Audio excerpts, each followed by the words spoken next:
September evening here in South Texas. And week 26 of the USL season, San Antonio FC welcoming in Phoenix Rising FC here at Toyota Field.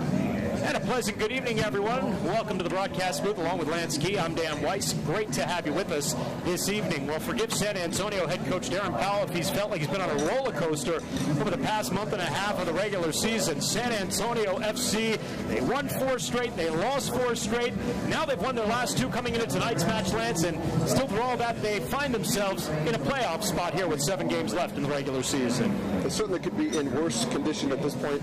Being in that 8th seed at this point in time, being on the tail end of 6 points, they have been inconsistent throughout the course of the season. We've certainly seen that over the last 10 games, as you just mentioned. But to be in the position now where they are, where they're sitting above that line, to be able to play for a playoff spot at this stage is not a bad situation to be in. Meanwhile, their opponent tonight, Phoenix Rising FC, has won 4 straight, 53 points. They are tied with Real Monarchs SLC and a #1 overall spot of the Western Conference table.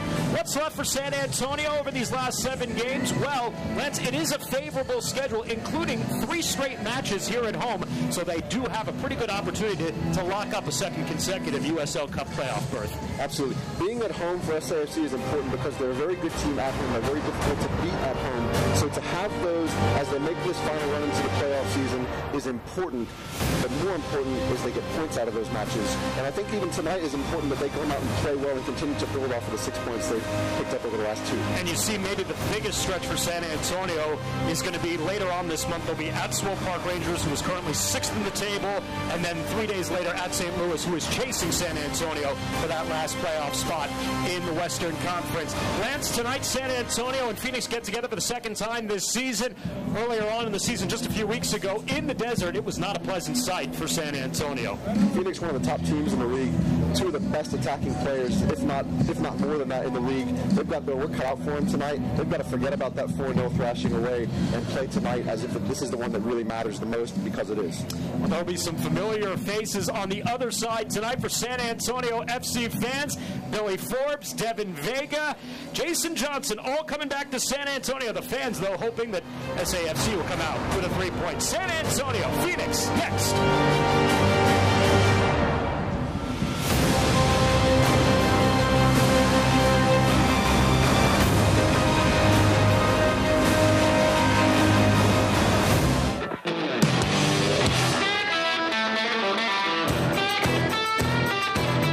This bud's for the dream and the people bold enough to pursue it.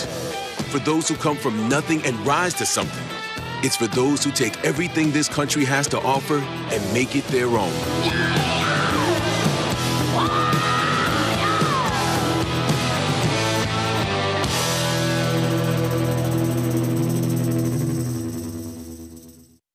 Every September 11th, nearly 4,000 HEB partners volunteer their time for first responders all across Texas.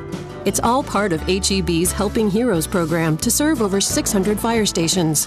HEB is proud to serve our Texas neighbors by giving back to those who serve our communities. September 11th is such a significant event for all Americans, especially first responders. Because this is our home too. This is the Helping Here department at HEB. When it needs to be ultra exciting, high flying, non-stop action, San Antonio FC Soccer's got you covered. When it needs to be high performing, hard working, high tech, super safe, built for comfort, and surprisingly affordable, Holt Cat has got you covered. With best-in-class cat heavy equipment, engines, generators, and more, plus legendary service and support, and the largest parts inventory and distribution network in Texas. Kick it into high gear with Holt Cat.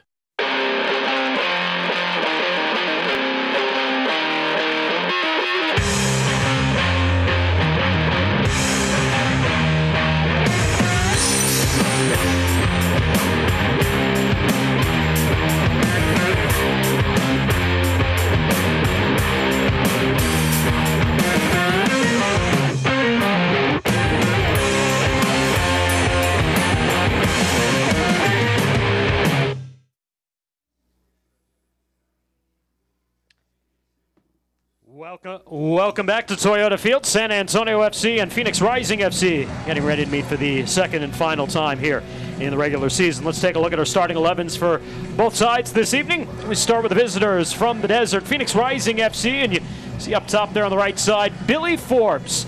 who's now third all-time in San Antonio FC history with his 10 goals, all 10 of them coming last season. For Billy, opposite him, Solomon Asante. He's sixth in the Golden Boot race, 13 goals, tied with his teammate Chris Cortez up top.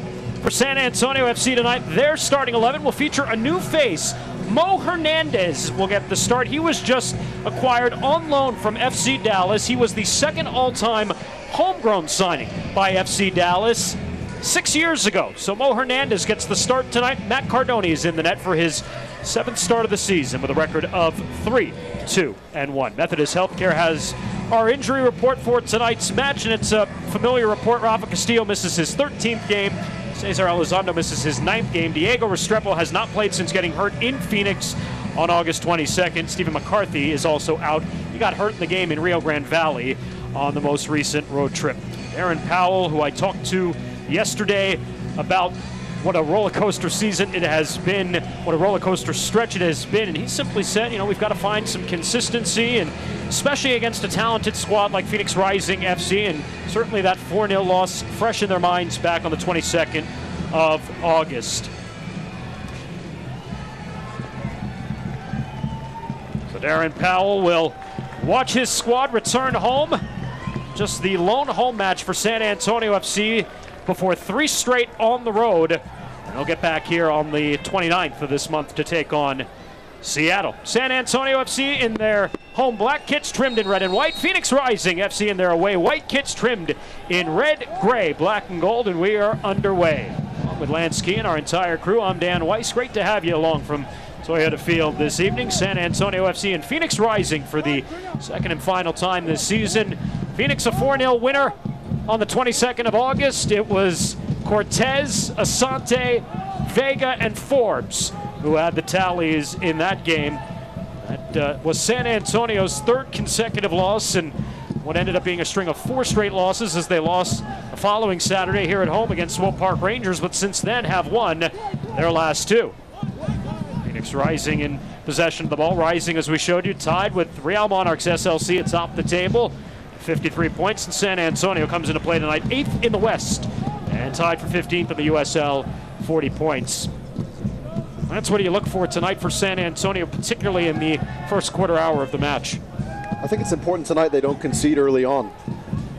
One of the things they're going to have to do particularly well tonight is really manage the middle third of the field, manage possession going forward, and ultimately get quality results out of their entries into the final third and make sure they eliminate those transitional elements. We talked about the 3 up top, 3 of whom had 4 of the goals from the 4-0 defeat there in Phoenix.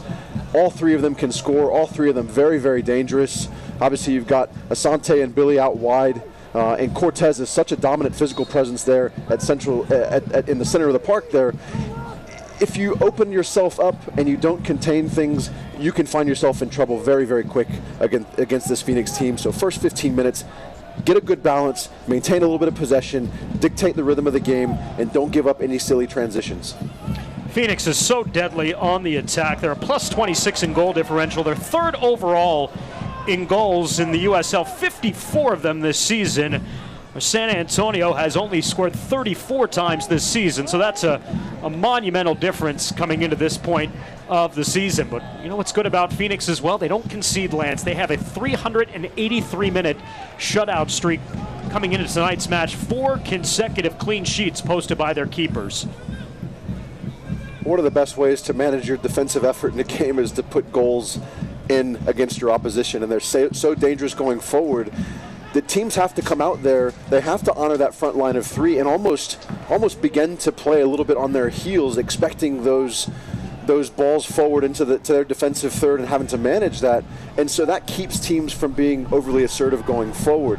And I think if SAFC tonight, if they want to do themselves some favors, it's going to be opportunistic in some of those transitional elements, because they are going to have to defend tonight. But when they attack, can they be dangerous? Can they be opportunistic? Can they be efficient in the final third? You know, we've seen what Lance has done since he's arrived onto the scene. He's been a big part of their attack. Can he get something early? Can he give them a look that they need going forward in this first half in particular?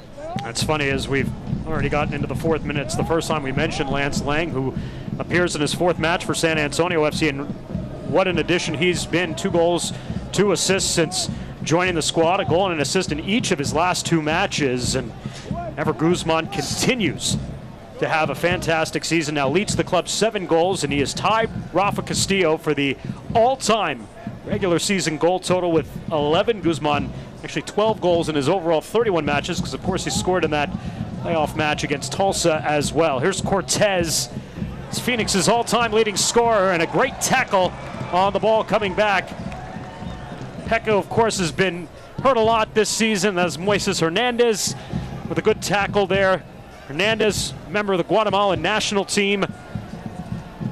And a good addition to San Antonio's back line as the left center back, Lance, because we saw Stephen McCarthy on our Methodist Healthcare injury report earlier, and it's a little bit in doubt whether McCarthy will return at some point this season. So put in a guy like Hernandez in there, of course, who's got substantial Major League Soccer experience, is a nice player to fill the void.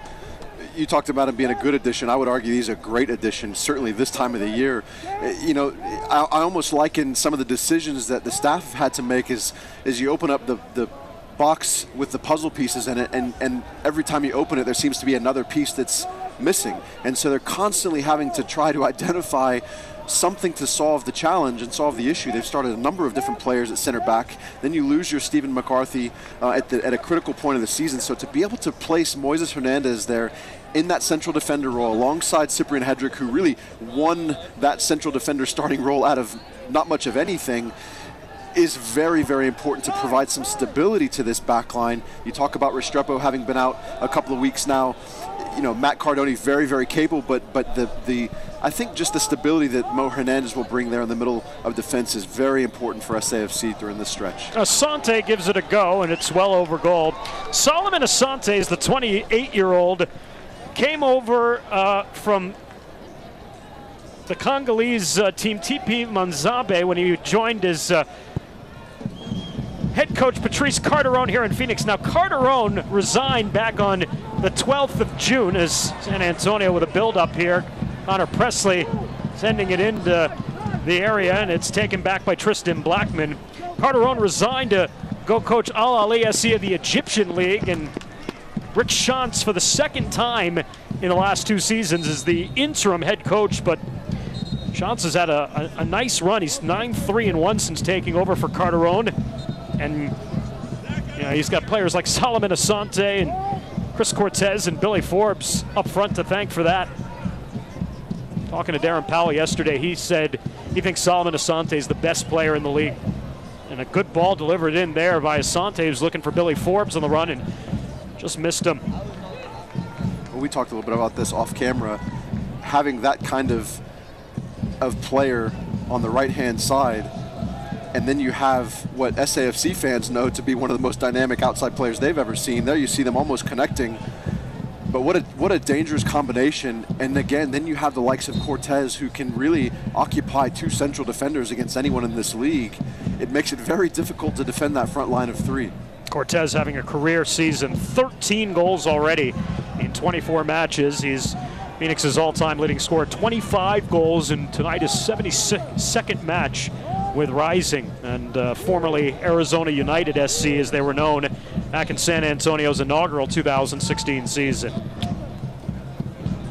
No Didier Drogba tonight for Rising. He's been out of action ever since leaving the club for the World Cup, and Drogba is just talking with the folks in Phoenix. He hopefully will play through the month of October, the 4 games that Rising has, and into the playoffs. So Drogba, of course, now age 40, and it's catching up to him a little bit.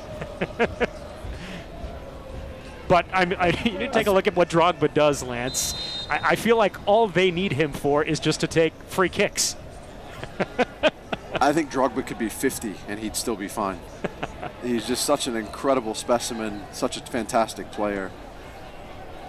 What he can bring to a match at any given time, certainly at this level of play, is, I would venture to say, almost immeasurable. But coming back to what we have here tonight, I think as you open up and you look at the first 8 or 9 minutes of play here, things seem to be pretty well in hand for SAFC. You know, I think we talked earlier about the 4-0 result at Phoenix. The great thing about being a professional is you can have the shortest memory ever. And it's important that you have a very short memory, because you can dismiss that, you carry on, you know you're back home, you know you're sitting in the 8th spot. And if you can pick up a point here tonight, as we talked earlier, it's not necessarily that it's vital, but a point here tonight could be very, very important coming down to that final week of the season. And they look confident, they look pretty well organized, they look pretty good in possession. It certainly doesn't look like a team that is 4 goals less capable than their opposition. But again, we're still very early in this match. Lance Lang on the left side will shrug off the defender, whips it in. Back post, Ever Guzman, and the finish is well over goal, but a good idea from the left-footed Lang.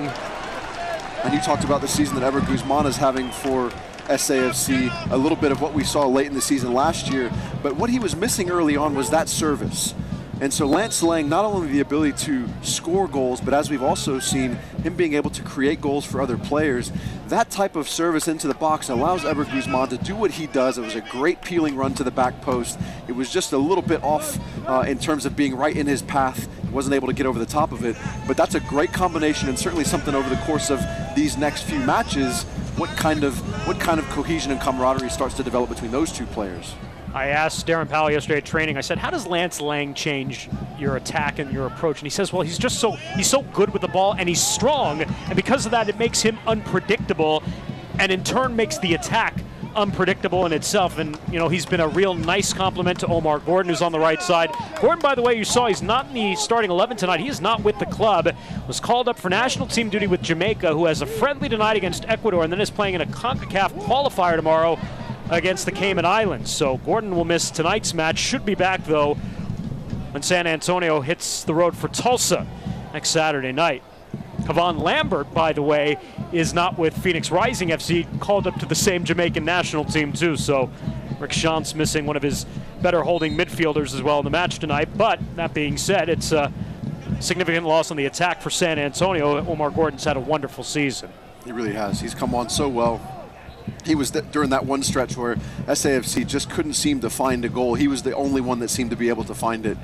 And certainly anytime you have a player like that playing with the confidence that he has been, it's a big miss.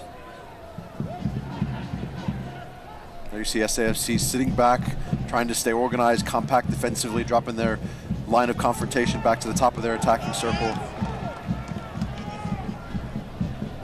Lang, as he was looking in Connor Presley's direction, spinning out as Asante, and we'll get the foul call. Solomon Asante, 88 goals over his 236-game professional career, 17 caps as well for Ghana. He is, as we mentioned, tied for 6th in the league with Chris Cortez with his 13 goals in the race for the Golden Boot. 5 back of Maury Lancaster of Louisville City.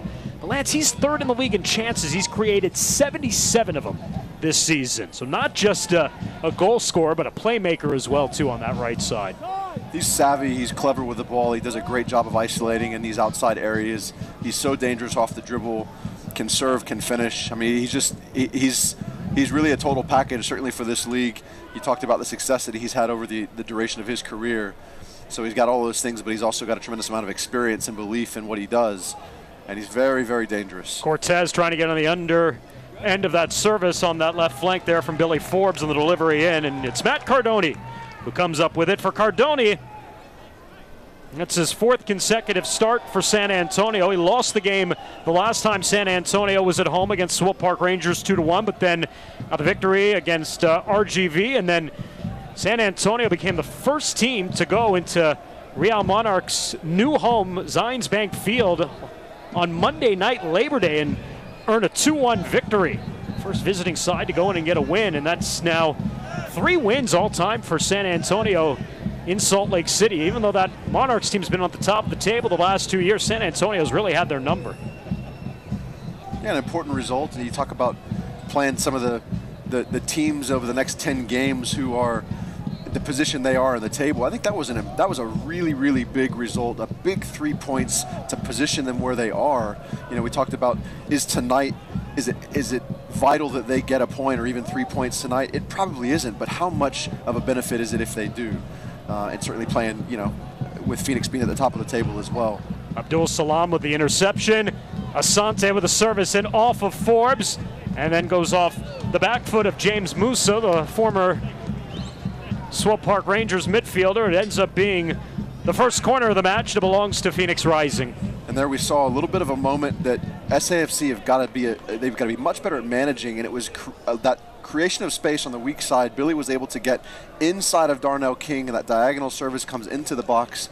And then from there, it's just very much of a kind of a crisis management situation where you're trying to get numbers back underneath the ball. Players are in bad spaces. They've got to limit those opportunities because those are the things that Phoenix can really punish you with. 5 in the box for Rising, including Asante, is right in front of Greg Cochran and Matt Cardoni. Forbes whips it in. Good ball, headed away. Asante will track it outside the area. Well, that's a heck of a matchup tonight for Greg Cochran, but two of the best of their respective position will be fun to watch all night.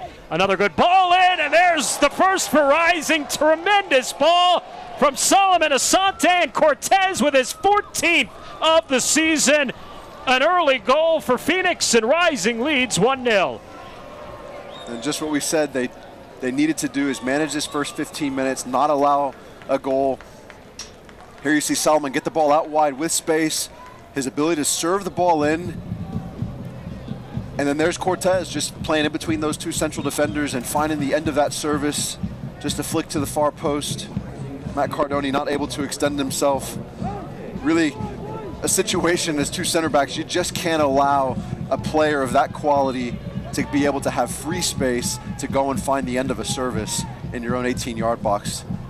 Really just poor defending there. Cortez takes over the team lead in goals, his 14th, now 4 back in the Golden Boot race of Louisville City's Lancaster with his, again, career-high 14th goal this season. And that's Asante's 7th assist already this year. And Rising with a goal in the 15th minute, the first quarter hour. And another early goal conceded by San Antonio. Lanson, this is something that over the second half of the season has probably been one of the more alarming trends for Darren Powell's club, especially here at home. They don't concede early at home, and they conceded in the opening minutes against Swope Park Rangers the last time they were at home, and here's now a goal again in the opening quarter hour against Phoenix. We talked about inconsistency and consistency, and that's certainly not something you want to consistently do, is give up early goals. Again, against a team like this who are just so creative and so dangerous, you can't allow, and it was really a goal out of almost nothing. It was just a little possession, Asante against the touchline here with nowhere really to go, and then he just whips a ball in, slips away from the two central defenders, and you're down a goal. A challenge on Tristan Blackman from Connor Presley, but it's Rising who's able to serve the ball ahead. Tristan Blackman, by the way, was the number 3 overall pick selected by LAFC in the 2018 Major League Soccer Super Draft. We'll touch on this point a little bit, Lance, here, talking about the USL as a development league. He is the 9th player from this past Super Draft, all within the top 18 picks that have played at Toyota Field this year, including the 2, 3, and 4 selections, as Cardoni came out to challenge Billy Forbes, and then the ball sent wide of goal there. But just the list of players from this past draft that have played at Toyota Field this year: Thomas Hillard Arce for LA Galaxy, Blackman the number 3 pick, Atua Hene, who we saw with OKC, Ima Tumasi with FC Dallas, and then Paul Marie, Eric Dick, Wyatt Omsberg, Justin Fittis to finish out the list. I mean, that is just an amazing testament to what the United Soccer League has become in terms of a premier developmental league in serving Major League Soccer. It's critical to the development of the game in this country. You know, I go back to the days when I was playing in Major League Soccer. There wasn't really, there was a league. However, the A-League didn't have the type of support that the USL League has now in terms of really being able to create true professional environments to give these players developmental professional experience to really hone in and sharpen their trade, come out of a collegiate environment and be able to find an area where they can really work on the aspects of the game that they need to, that are important for that next level, getting into Major League Soccer and being able to be successful there. It's really a fantastic piece of the equation for the development of the game here in this country. And Rising themselves has several players on loan from Major League Soccer clubs, even though they technically do not have a Major League Soccer affiliate. But Blackman down from LAFC, Saad Abdul Salam down from NYCFC, Mike DeFont from Colorado, Josh Perez from LAFC, Schaff Brewer from LAFC, Luca Ricci from Montreal. The list goes on and on and on. And San Antonio, well, they get Mo Hernandez down from Dallas, so it's all about playing time. In Hernandez's case, he hadn't suited up all season for FC Dallas, even though he'd been in the 18 several times this year. It was a good ball in the attack, won by Pekka. Service ahead off the back of Guzman, saved by Lance Lang. Lang will dart to his left. He's brought down from behind, and we'll get the first caution of the match. And that's what you get from Lang. Lang picking up that ball from Guzman. It really wasn't the ball he was looking for, but he was able to recover and find it. And then from a defensive standpoint, you've got to honor his ability to finish from there. He did so. That created the space to push by, and then ultimately is able to pick up that free kick in good position. Really left Joseph Farrell in a little bit of trouble there, isolated in a 1v1, knowing that Lang can finish from there.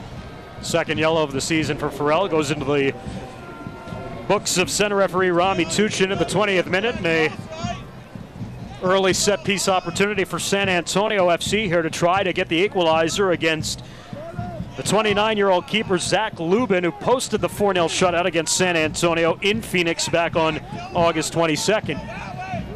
This is a great spot for Lang here.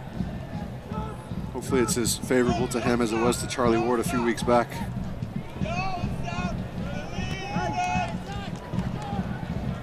Lang over the ball, the wall right at the top of the 18-yard box. So from 28 yards out, Lance Lang will try to get the equalizer for the home side. And it's off the wall and instead turns into a corner.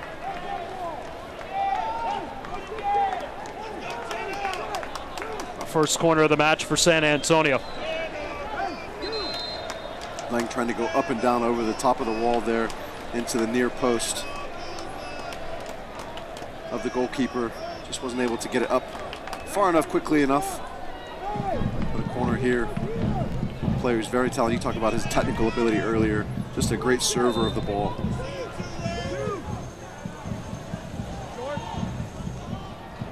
To the back post.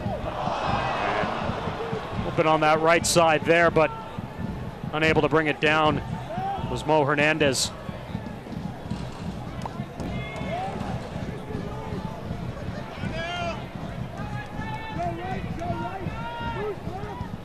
Cochran, good touch by Lang, edge of the box, service in, Connor Presley there, and it ends up going off James Musa. It'll end up being a corner.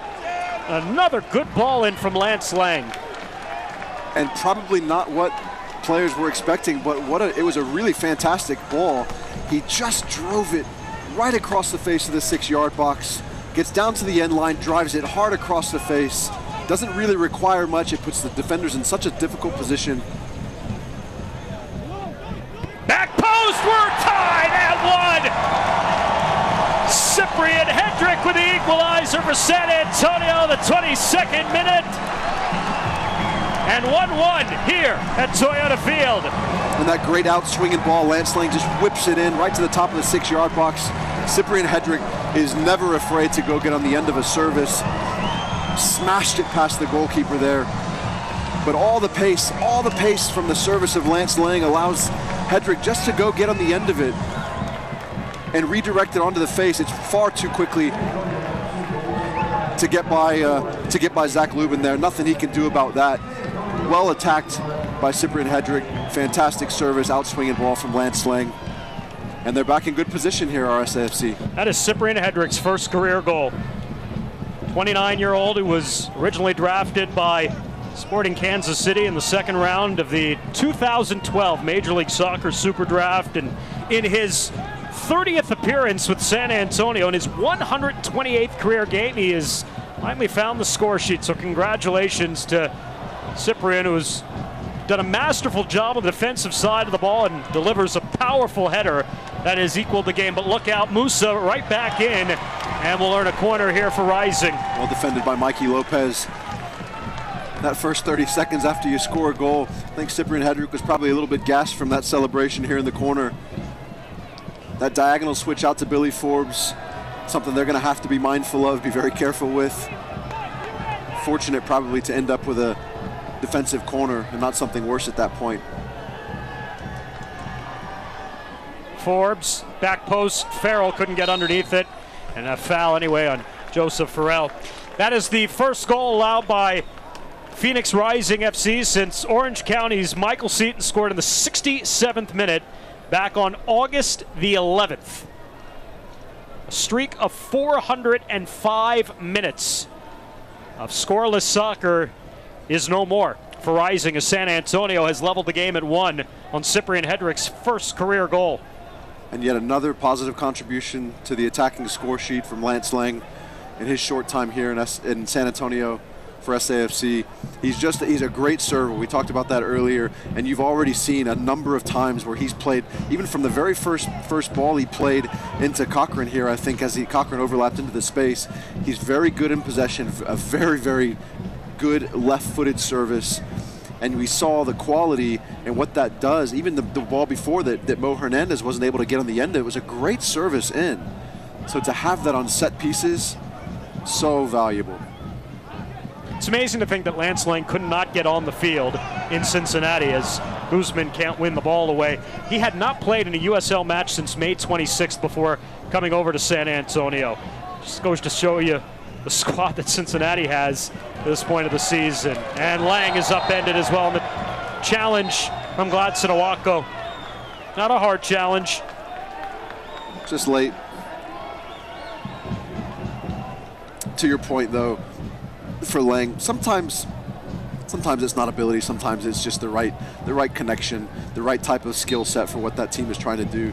You're going to see this ball well defended from Pekka. And Awako just caught his standing leg there. But as you can clearly see, nothing to do with ability. I was going to say it might have been a situation, and obviously skilled players need the ball at their feet to succeed, and he might not have been in a position where he was getting those opportunities with the ball at his feet. Yeah. Whether it be in set piece situations or situations on the field. So reset here in the 22nd minute on the equalizing goal by Cyprian Hedrick. Now here, nearly through the first half hour, the game level at 1. Phoenix has never won in San Antonio. In fact, San Antonio has the all-time series lead, 3 wins, 2 losses, 1 draw. Phoenix, in fact, as a franchise, has only won once in the state of Texas all time. This is their 9th match here between San Antonio and Rio Grande Valley, so the Lone Star State has not been friendly to them. Hopefully that trend will continue here tonight.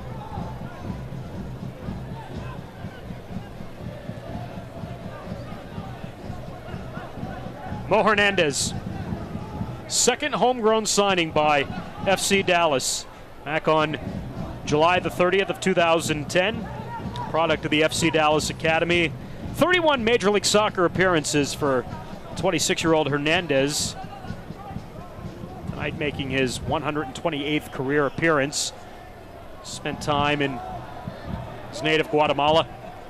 Was actually born in the United States, makes his home in Dallas, but his dual citizenship to play for Guatemala. Hernandez with the ball at his feet. A little ball up ahead to Lance Lang, and run on the left side with Greg Cochran. And you just love to see the interaction between Cochran and Lang here on the left-hand side. We've talked so much, I've certainly talked so much about Cochran getting down the left-hand touchline and how dangerous he is in those overlapping situations. And you have a player like Lang who's all too happy to receive the ball, come back and find it, create some space, involve Greg Cochran into those channels. You have 2 very good left-footed servers getting quality service into the box. Again, makes the game much easier for a player like Ever Guzman, who knows I can just lurk in and around the edge of the penalty area and just find those spaces. I know I'm going to get good service.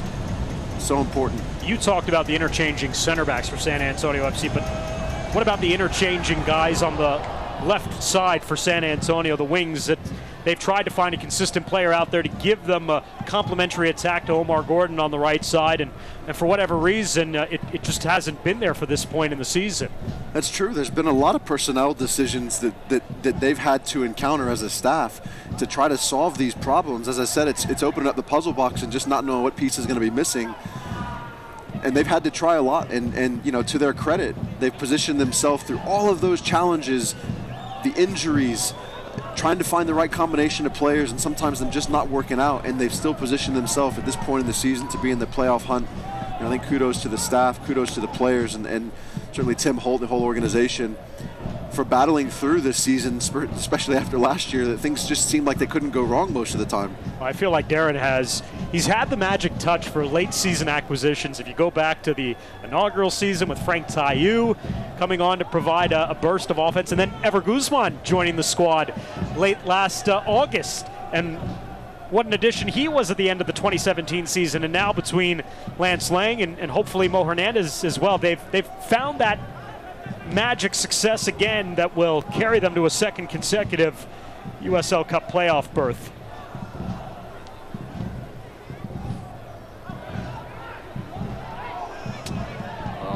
Asante and Owako with the miscommunication. It was going to go after the ball, and it ended up falling into the lap of Pekka, who turns into Darnell King, and the foul.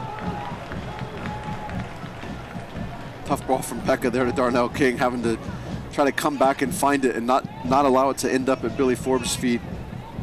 Darnell King does a great job here. Think of your outside defender. That was Colin Fernandez, the former Tulsa Roughneck midfielder who appeared here last season in the playoff match. Cochran, as he runs on Abdul Salam, sends it to Lang, edge of the box. Another low service in, and this one defended out. Turned into the third corner for San Antonio. And you talk about how do you manage a Phoenix Rising team who's so dangerous in these wide attacking areas. What have SAFC done? You take a look here between Lang and Cochran, what they've done. They're dragging Asante all the way back, defending on the edge of his 6-yard box. That's going to have a big effect on his ability to get forward. That's how you manage teams like this that are so dynamic going forward, is make them come back and defend. SAFC doing a great job of that through this stretch of the match. Lang, Hedrick can't get on the end of that one this time, and taken out here.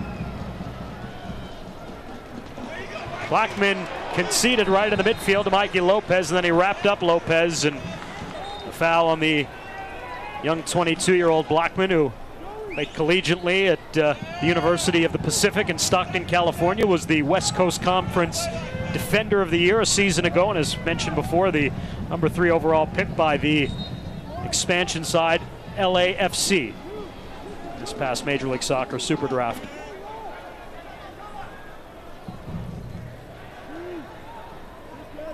Presley and Lang on the combination. Lang, great patience as he waits for Darnell King here now, along with Connor Presley, puts it just wide of frame. Really like that combination play there at top of the box. Connor Presley, a good job to get inside, put it on his right foot. He's really got to go far post there. He cannot miss there to the near post. Certainly something he knows, even though as he's a young player, he's got to get that ball to the far post. He's not going to beat the keeper there near post, unless it's just an absolute world-class finish. But you like what created that. Well, and then that is a point, Lance, that we've talked a lot about this season. Getting shots on target, the shooting accuracy of 45.5% for San Antonio this year.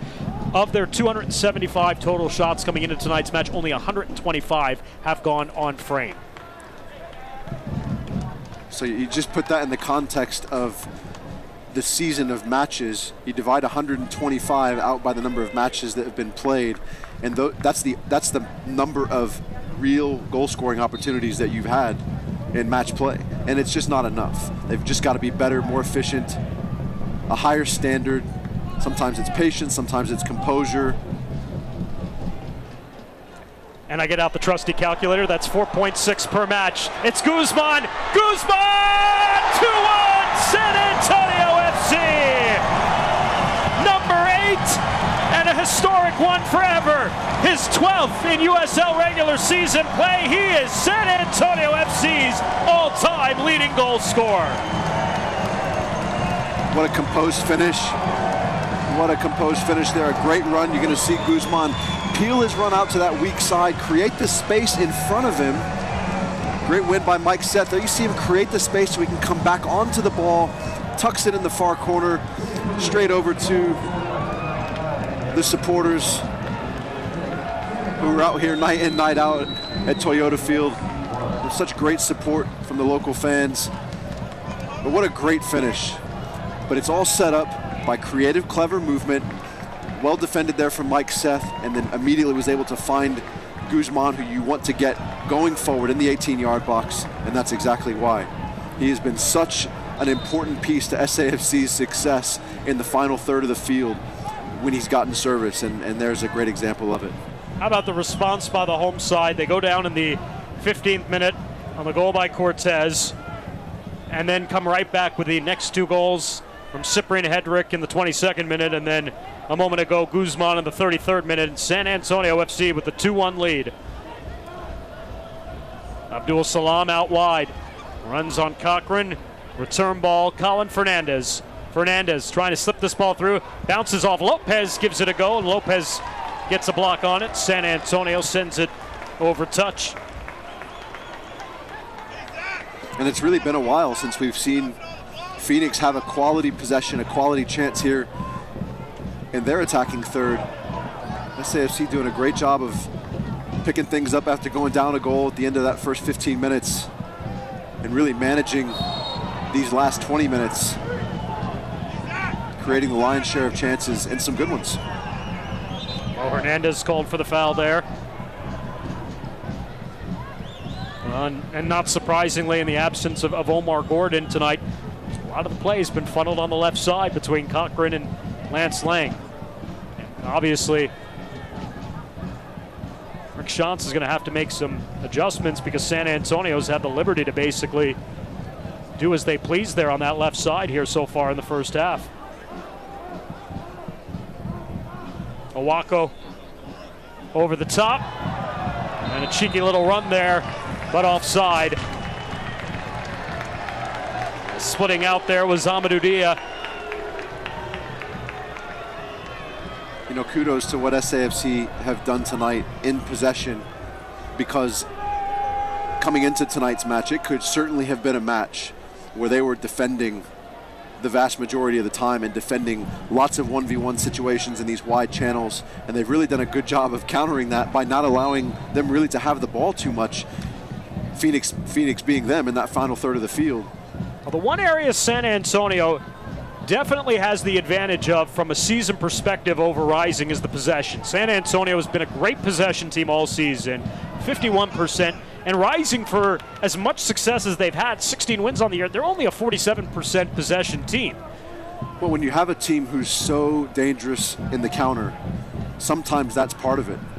Just kind of sitting in, managing, and then finding those opportunities on the break. If you've got the ball all the time, there's no opportunity to counter.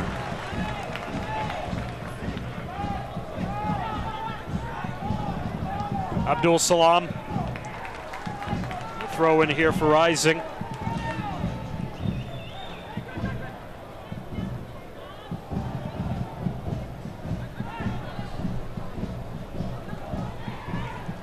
Owako, top of the box, Fernandez. It'll come back out, and Musa gives it a go well over goal.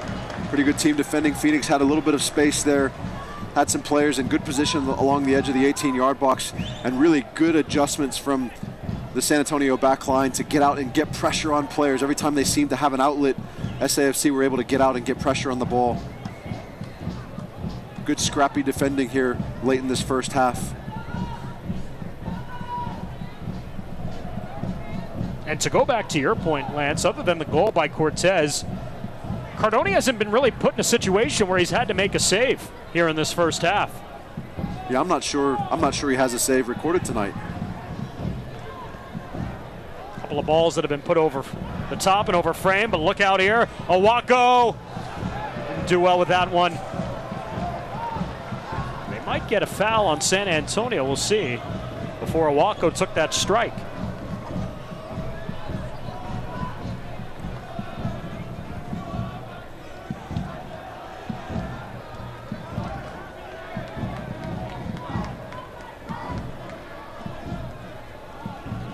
It'll be San Antonio's ball here on the goal kick.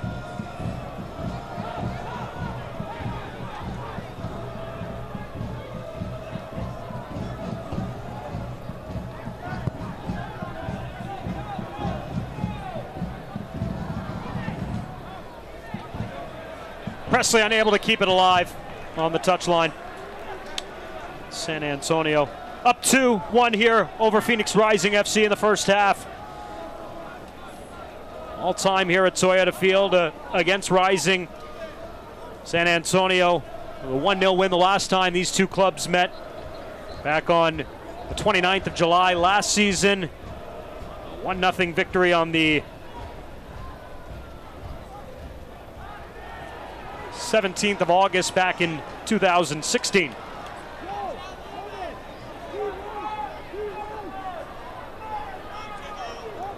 Darnell King. And really the first time with King with the ball at his feet that San Antonio utilizing the space on the right side here in the first half. Can San Antonio defend here for these next 50 minutes? Or do they continue to attack as Cochran plays it ahead? Lance Lang of the byline. Presley, and deflected over goal by Guzman with the final touch. Right at the top of the 6-yard box.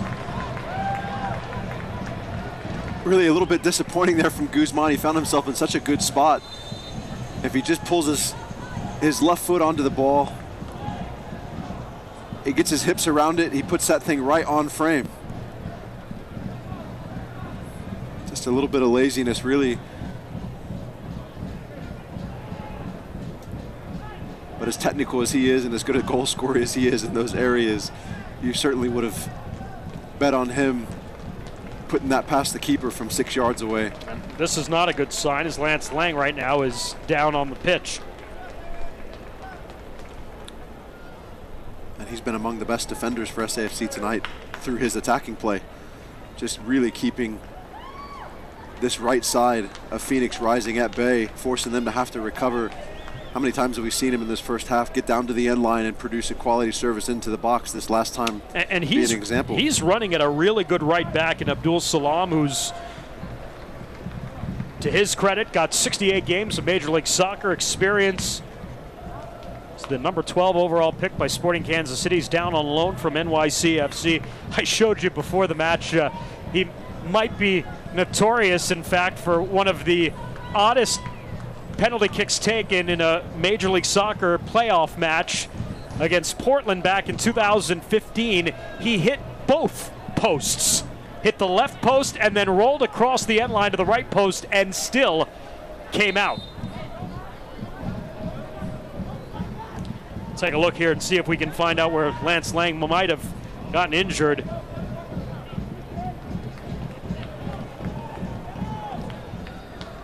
Yeah, little contact there. Abdul Salam just going up to that aerial challenge and coming right into the back of Lang's head. Lance right now on the sideline is making sure he's okay after that collision. Looks like he'll hopefully be able to return here. Looks kind of slightly a little bit woozy right now there on the sideline. We'll keep an eye on him. Meanwhile, Rising in possession of the ball here as we come down to the final minutes of the opening half. 2-1 San Antonio FC on top over the top team in the Western Conference table, tied with Real Monarchs SLC. Talk about a stretch in your season. You go from playing Real Monarchs, and 6 days later you get the other top team of the table in Phoenix Rising. Lance Lang was able to return to the field. We'll watch him as this first half goes on. Certainly not a player you want to be without if you're San Antonio. He's probably been the most impactful player on the field for either side of all 22 players in my mind, just because of what he's been able to do here in this left side channel. Good to see him back up. Set piece opportunity here for Rising late in the half. This is where you know that Billy Forbes and Asante are dangerous and both over the ball.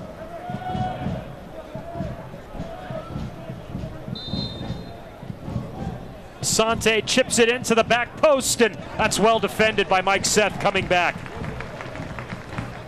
Yeah, good work from Mike Seth there, making sure he tracked his player, stayed on the inside, in good position to be to the ball first. Late in the half, certainly no space or time for mistakes.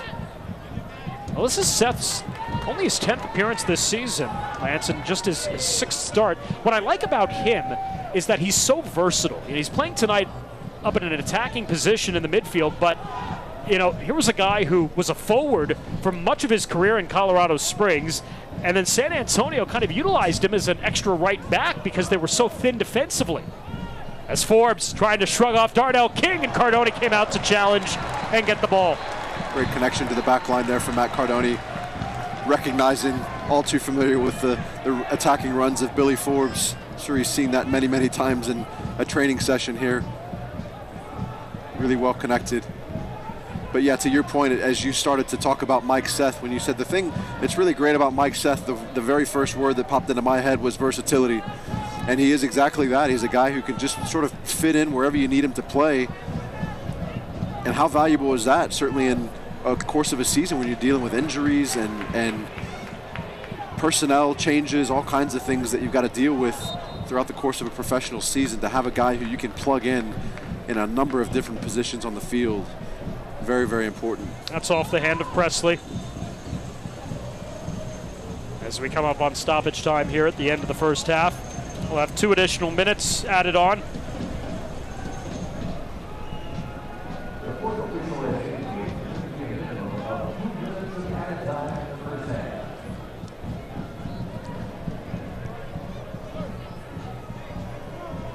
Save for the Cortez goal. It has been a very good first half for the home side.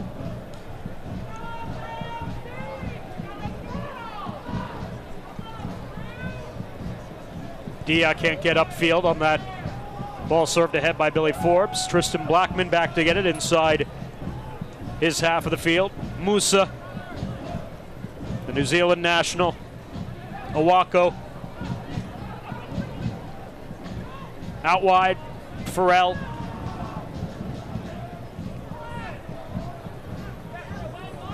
Good organization there from San Antonio Phoenix, just trying to find that little seam to be able to play forward and through the lines, and just not able to find that comfortable pass. That certainly wasn't it. And a hard foul delivered by Connor Presley will put him in the books of Rami Tuchin here in the stoppage time minutes of the first half. It's Presley's 2nd yellow card this season. So a yellow to both sides. Joe Farrell in the 20th minute. And Connor Presley here in the 45th. You're going to see really just not a very good ball from Blackman, which set this up. Connor late getting there, 0 contact. Absolutely 0 contact. Colin Fernandez doing this best theatrical performance to draw the call and ultimately the yellow card there against Presley. I'm sure they'll look back at that in their training sessions. I would hope so. It was just it was the speed, it was the angle, it was just the way that Connor came in. It was probably always going to draw a whistle. One of those ones that when you're making a defensive play on it, you just feel like you almost have to go for it, but it's never going to turn out well. Here, Phoenix are down the left-hand side. I think the only time Billy Forbes maybe touched the ball this half is on one of his 3 or 4 corners out there on the left-hand side. He has not had much of the ball here in this final third of the field. Last possession for Rising of the half, and they will not be able to get a good shot off. And San Antonio will go to halftime. Up a goal, 2-1, Ever Guzman with his 8th of the season. and his 12th all-time in regular season play. He's San Antonio's all-time leading goal scorer, and he's got the home side ahead 2-1 after 45 minutes. We'll take a break. Halftime coming up. Toyota Field when we return after this.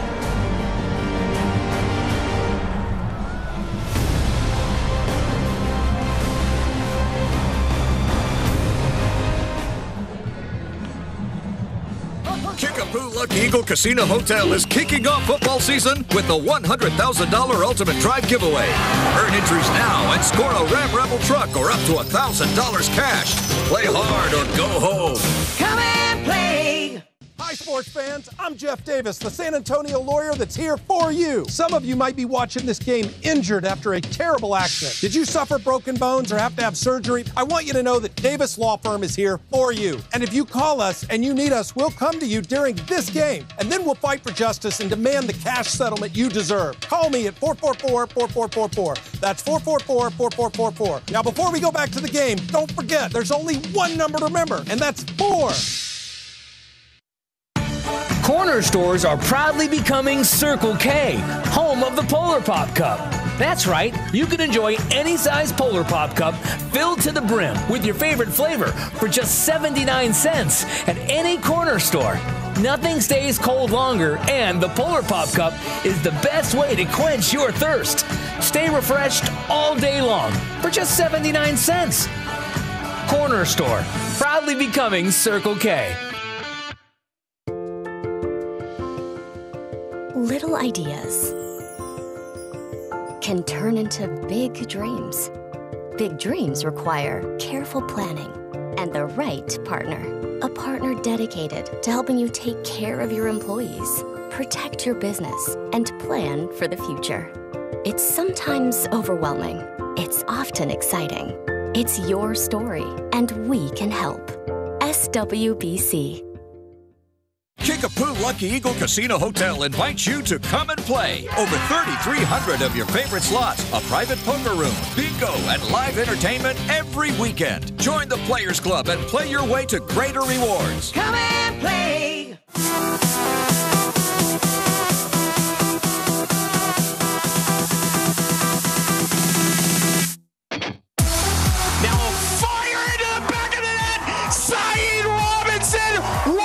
Already see it here as maybe another potential chance for the Rangers. Long range shot, incredible save. Ball knocked over the top. What a touch! Guzman! Put a delivery.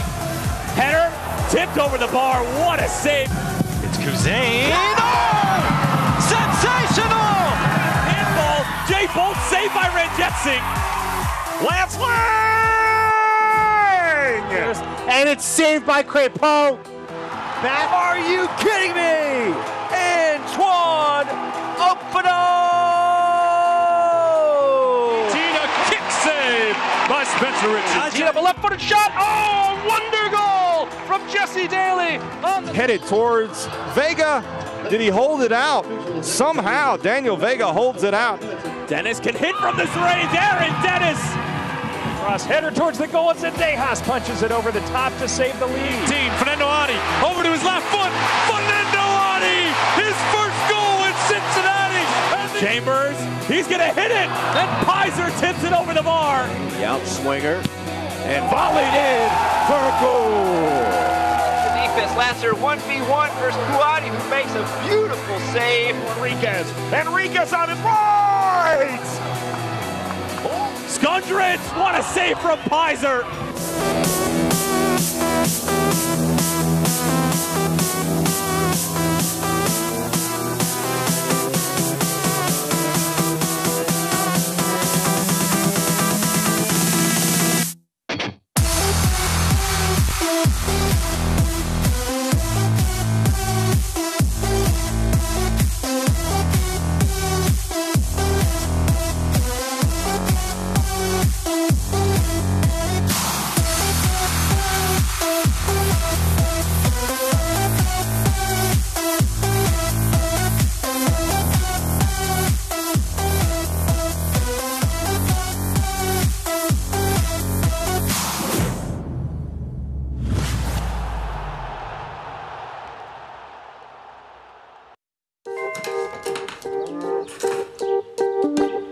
Lance. It's like a smart thing. What's the weather? Sunny. Perfect chicken eating weather. How'd you get in here? It's time for chicken.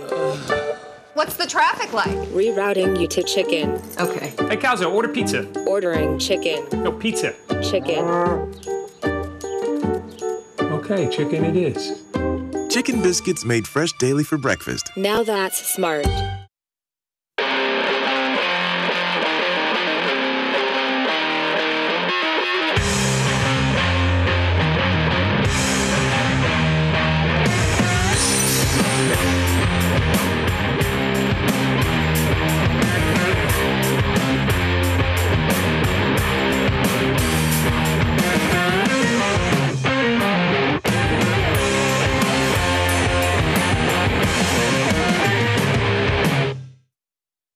I've been an HEB truck driver for over 40 years and driven more than 3 million miles.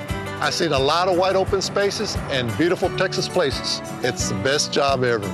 All 700 of our friendly truck drivers are committed to getting fresh products to the store every single day.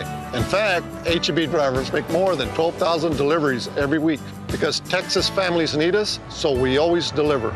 This is the Delivered Fresh department at HEB. No store does more than my HEB.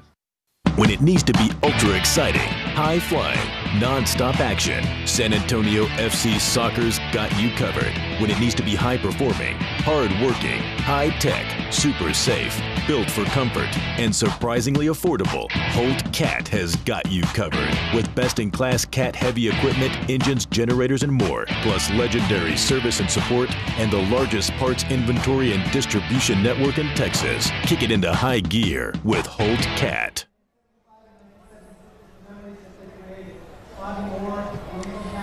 Halftime at Toyota Field. San Antonio FC on top of Phoenix Rising FC by a score of 2-1.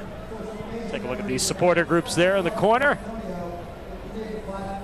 And we welcome you back upstairs to the broadcast booth along with Lance Key. I'm Dan Weiss. Great to have you with us here on this Saturday night. Lance, bit of a rocky start for the home side. San Antonio goes down in the opening quarter hour of the match, but give a lot of credit to Darren Powell's club. They really battled back as the first half progressed along, and I'd argue that they were the better team in that first half, at least for the last 30 minutes of it. And I think that argument is correct, and even really the first 15 minutes, they weren't bad, and they weren't in bad shape. It was just something came out of nothing there along that right touch line. Poor defending in the box here. You're going to see this service in, and just slipping in between the two central defenders is Cortez. But the man of the match for me in the first half really has been Lance Lang and what he's done on the left-hand side and what he's been able to create. Here you see Mike Seth playing Ever Guzman in for that second goal to go up. But Lance has been so dangerous as being part of so many opportunities created there for SAFC. And that, like I said, throughout the course of the half, it's been a lot to do with what Phoenix has not been able to do in terms of creating chances. Numbers really are even across the board except the goals. You see the shots, 7, 2 on target, 1 on target for Rising. Those are your goals. So really beyond the goals, there has not been a lot of work for the keepers, and a little more possession for Rising late in the first half. That probably brought up the possession numbers, but I mean otherwise, I thought San Antonio, to your point, a lot in the first half. They played poised, they played disciplined, organized, and they were really able to dictate things that they wanted to do in the first half. Absolutely, they stayed organized in their defensive half of the field. They didn't really give up good chances. Although there were 7 shots for Phoenix, they weren't quality shots. They weren't quality opportunities created. As we said, I don't think Matt Cardone had to make a save in the match at all, with the exception of the goal that got by and really no fault of his own. But there wasn't a whole lot to be done there in the defensive 18-yard box for SAFC. Well, San Antonio will try to continue on. You know Phoenix, one of the top teams in the table, they're going to have an answer coming up in the second half. We'll see what happens in the second 45 minutes. It comes your way here from Toyota Field. Stay up, young fella.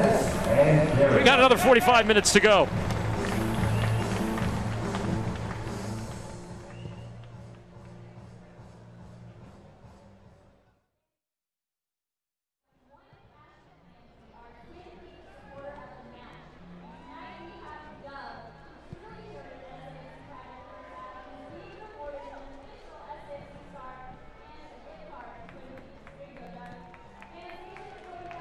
Hi, sports fans. I'm Jeff Davis, the San Antonio lawyer that's here for you. Some of you might be watching this game injured after a terrible accident. Did you suffer broken bones or have to have surgery? I want you to know that Davis Law Firm is here for you. And if you call us and you need us, we'll come to you during this game. And then we'll fight for justice and demand the cash settlement you deserve. Call me at 444-4444. That's 444-4444. Now, before we go back to the game, don't forget, there's only one number to remember, and that's 4.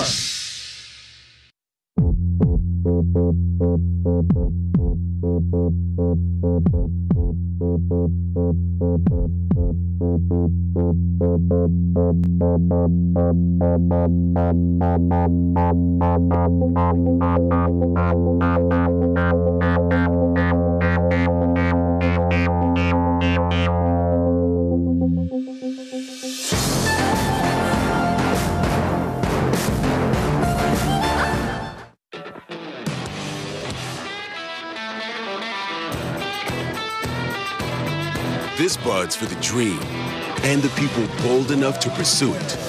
For those who come from nothing and rise to something.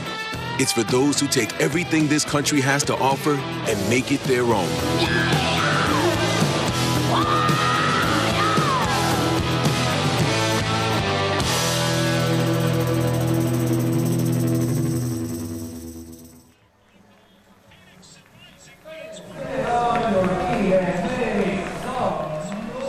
San Antonio on top of Phoenix Rising FC here as we return to Toyota Field.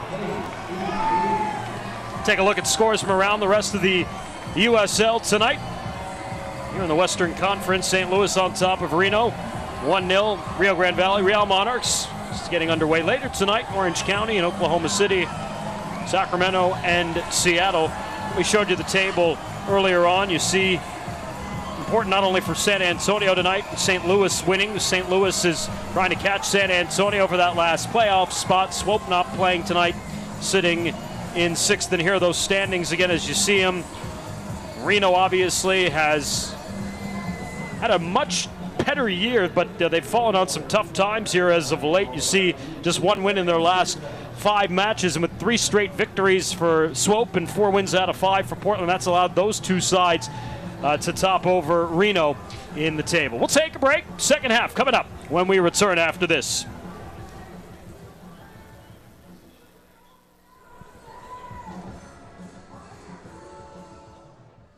Hi, sports fans. I'm Jeff Davis, the San Antonio lawyer that's here for you. Some of you might be watching this game injured after a terrible accident. Did you suffer broken bones or have to have surgery? I want you to know that Davis Law Firm is here for you. And if you call us and you need us, we'll come to you during this game. And then we'll fight for justice and demand the cash settlement you deserve. Call me at 444-4444. That's 444-4444. Now, before we go back to the game, don't forget, there's only one number to remember, and that's 4.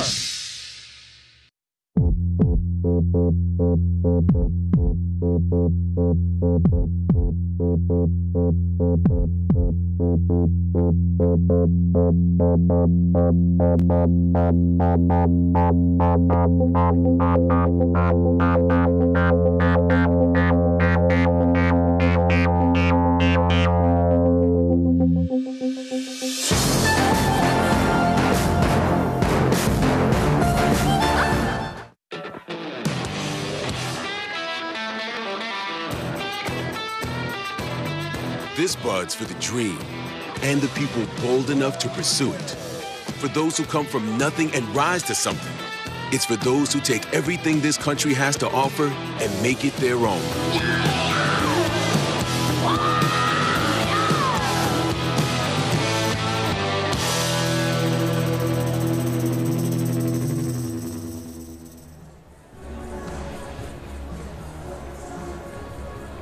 It's a 2-1 lead for San Antonio here as we get set to start the second half. A go-ahead goal belongs to that gentleman, Ever Guzman, who scores his 8th goal this season. All-time, his 12th goal in the regular season for San Antonio, becoming the all-time leading scorer in San Antonio FC history, passing Rafa Castillo. You see the goal scoring tonight. Hedrick getting his first career goal in what is his 128th all-time match tonight. The 22nd minute, Guzman in the 33rd, and Chris Cortez, his 14th goal. That too, by the way, sets a single season record for the Phoenix Rising FC franchise. And for Cortez, that's his 26th career goal in 72 all-time matches for Phoenix. We'll see what happens here in the second half. Select is the official soccer ball of the USL. For the latest Select products and special offers, please visit www.selectsportamerica.com. Receive free shipping on orders over $50. And as we welcome Lance Key back to the broadcast booth, Lance, second half for both sides. Let's start with Phoenix, the team trailing coming into the second half. What changes do you expect to see from them? They've got to find a way to manage what Lance Lang has done on the left-hand side. We haven't really seen SAFC get up the right-hand side very often. They're going to have to get some additional support over there and do a better job at trying to win the ball earlier and not allow him that space in the final 20 yards. And from there be able to create some of those transitional components of the game that they're so dangerous with going forward. They haven't played poorly, they just haven't been able to create much going forward, which is such a big part of who they are as their identity. And are you of the mindset that San Antonio needs to stay in attack mode here in this second half? Absolutely. They've got to be wise. It's not an all-out attack. There's not a sense of real desperation at all, obviously, being up 2-1. But the last thing they can do is try to sit back on this and try to manage against this very talented Phoenix team here in the second 45 minutes and just hope that they can survive 2-1. I think that would be a massive mistake. Second half underway with Lance Key and our entire crew. I'm Dan Weiss, welcoming you to Toyota Field. Thanks for joining us tonight. Cortez got the visitors on the board early. San Antonio countering with 2 goals 11 minutes apart from Cyprian Hedrick in the 22nd minute and Ever Guzman in the 33rd. Here's Cochran. Cochran tonight appearing in his 96th career match. By the way, this is San Antonio's 100th all-time match when you factor in every one of their matches, including U.S. Open Cup play and the USL playoffs from a season ago. And Cochran is going to be more than likely the first San Antonio player to hit 100 career matches, and he would get to that mark on the 28th or 29th of this month, rather. Next San Antonio FC home match against Seattle Sounders 2. Off the hand there of Hamadou Dia, and a free kick here taken by Darnell King.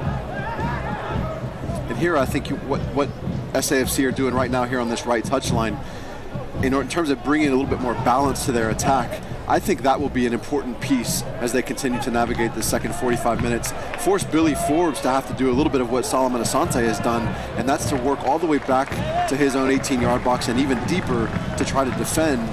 You know, if we see a heat map of what Solomon Asante's movement and the spatial occupation he's had tonight, I would venture to say much of that is going to be certainly in his defensive half of the field, and probably the lion's share of that being in his defensive third of the field, which is a long way from where he needs to be. Fourth corner coming up for San Antonio after Seth put a ball in the box. Looking in Lang's direction, it's usually Lang who's giving service. This time he'll serve from the left corner stick. Out swinging ball to the top of the 6-yard box, and that's headed out. And another corner coming up for Lang in San Antonio. A little bit of an unusual touch there from Joseph Farrell. That defensive header going up over the top of the goal within the frame of goal. Don't often see that unless it's just an absolute no other option. But again, Lang continuing to serve these balls off the corner into dangerous areas. This time, Rising is able to head out. Lopez back on it as he returns to Lang. Flips it in, takes a deflection, lands to Presley, brought down in the box and a penalty. Connor Presley will earn it on a miscue from the back four for Rising, and San Antonio with a glorious opportunity to grab a 2-goal lead. Caught Connor Presley here a little bit unsuspecting with the initial ball, but he did a good job of managing it and forcing the defender to go to ground to try to keep that ball away from his goalkeeper. And in doing so, as he cuts this ball back across, you're going to see it's actually the recovering defender, I think, that comes through the back of his legs and winning Connor Presley a very, very important penalty here to give SAFC the chance to go up 3-1 here at home here in the 49th minute. Probably by the time this penalty is taken into the 50th minute. But we talked at halftime, to win this game, they're really going to need to put another one on the board. This is a great opportunity to put themselves in a fantastic position here in front of this home crowd tonight. It'll be Lang against Lubin. San Antonio looking for three, and they've done it! Lubin guessed right, but Lang able to power it in, and San Antonio leads it 3-1.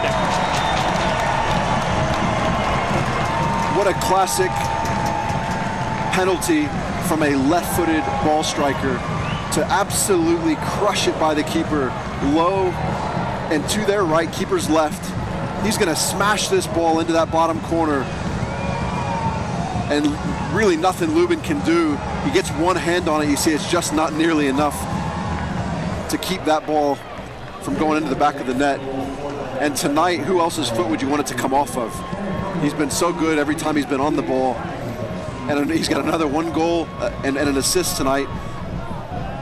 And if he continues that type of pace, SAFC might be in some great shape going in here to the latter part of this calendar year. So a 2-goal lead over Phoenix Rising FC. You know, we talked a lot about Phoenix's offense tonight, but again, it mentioned their defense. They had not given up a goal in their last 4 matches coming into tonight, a 383-minute shutout streak, which was actually their second longest of the season. They had one over 450 minutes earlier this year. But Lance, they were fourth in goals against coming into tonight, only 28 allowed on the season. So for them to give up 3 in a match is, you know, a little bit abnormal. Well, they're playing a match tonight that they're not used to playing. They have not had the ability to dictate the pace and the rhythm of the game.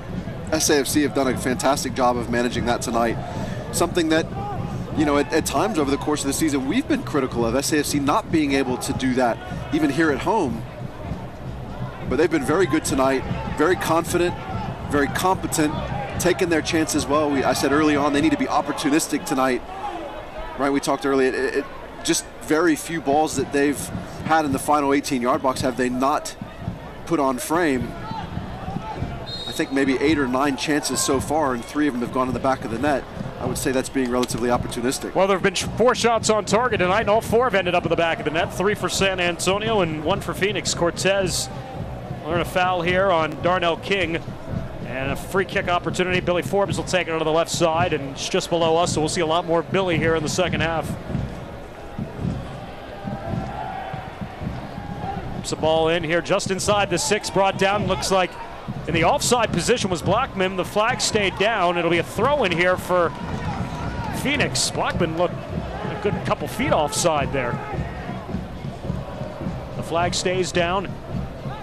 Colin Fernandez trying to play it over top, and it's defended out by San Antonio. I think overall tonight, the team defending has been good from SAFC. Not always the individual defending in terms of that first defender getting across and getting good pressure to the ball, but they've had numbers in those areas and have been able to collaborate defensively and really put Phoenix in some difficult positions of possession, not allowing them to be very creative there. Kevon Frater is getting loose on the Phoenix sideline. No surprise, an attacking player, and I figure Phoenix is going to throw the kitchen sink at San Antonio here over these final 38 minutes. Asante, San Antonio collapses on him, gets it through to Musa. Back into the box, Fernandez couldn't get a handle on it. A nice job though coming back here by Rising, winning possession away. Forbes turning to the inside. Tried to shrug off the defender, and it'll be a foul. It's Mo Hernandez getting the contact on Billy Forbes, and another dangerous set-piece opportunity. Yeah, Billy just got a touch. He occupied 4 defenders there, did Billy Forbes. So dangerous with the ball. All of these guys in black here tonight know that. And because he was able to get that ball past Mo Hernandez, Mo didn't get a touch on it, is why he ended up being awarded the free kick here at the top of the D. It was interesting on the last possession. San Antonio really collapsed on Asante out wide on the right side, which was one of the areas of focus for Darren Powell on their defensive third of the field this evening. So it's Asante here over the ball. About 24 yards out. puts it over the wall, but puts it over goal and off the partition post behind the goal. Tough spot there for a quality scoring chance. Trying to bend that one in was Asante, and he couldn't. Yeah, it's tough to get it up and down from there, right in the middle of the field. Not really an angle to work with. But to your point, you were talking about Asante and what he's having to deal with and the number of black shirts he's having in front of him when he picks his head up. Billy ran into the same problem here in the middle of the field. That's the team defending I'm talking about. They're doing a good job of getting numbers in and around the ball defensively, our SAFC. So not just getting back under the ball and getting into a goal side position, but then also getting players around the Phoenix Rising player in possession and really forcing them to have to make tough decisions. And essentially that's what defending is all about. Just putting the player who's on the ball in possession under pressure and forcing them to have to make difficult decisions. Anybody can play without pressure. Very few players can really play effectively with pressure. Saw Frater coming on for Musa as Cardoni will come up with the ball. That's an attacking forward, Frater, who's got 3 goals on the season and 16 goals in his USL career. Former Colorado Springs Switchback FC striker. Musa, holding midfielder.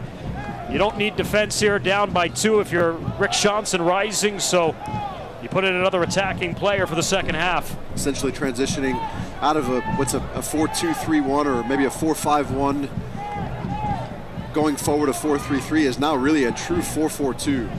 Our Phoenix Rising. You see Frater and Cortez staying up high. King, Presley, just over frame. Nice idea, nice delivery, and really actually a pretty good job by Connor Presley getting on the end of that ball, just put it a little over goal. Yeah, really difficult there. You can see the timing of it just wasn't right. Connor creeping past the near post so hard to be able to score off of a service in the air from if you're beyond the near post on that run. But he did a great job to try to get something on it, even though he wasn't in really the best position. Just wasn't able to keep it down.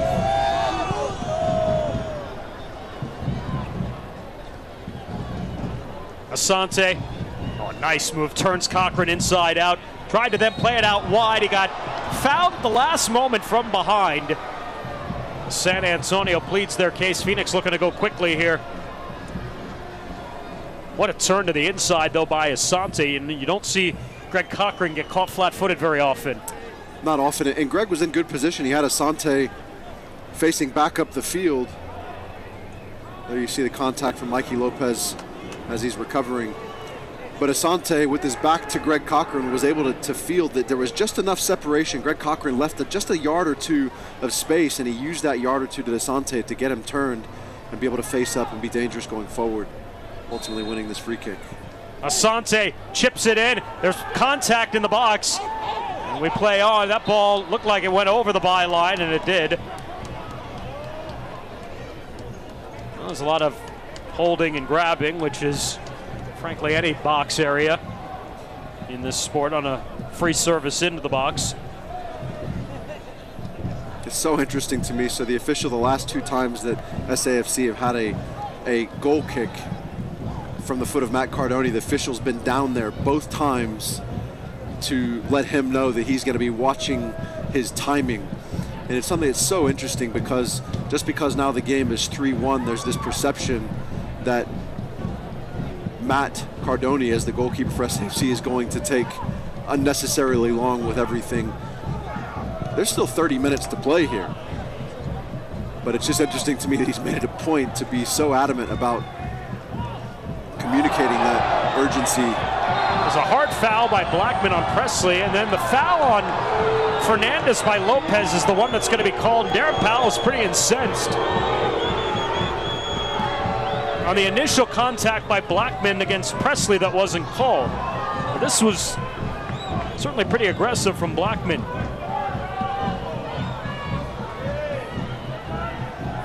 It was, the difference between the two is the positioning of Presley. That ball's coming to his outside, working outside of his frame. So Blackman was able to come around the outside and get contact on the ball, whereas Mikey Lopez was forced in that situation to come right through the back of that Phoenix Rising defender. So probably the right call there from the official. Blackman with a service at the top of the box. And a foul this time on Asante.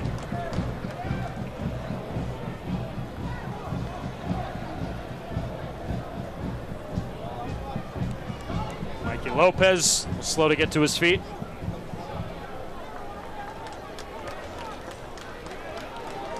Three unanswered goals by San Antonio after going down one in the first quarter hour of the match. Still a half hour to go. And against a Phoenix team that, well, frankly, a half an hour still is more than enough time to get two to level.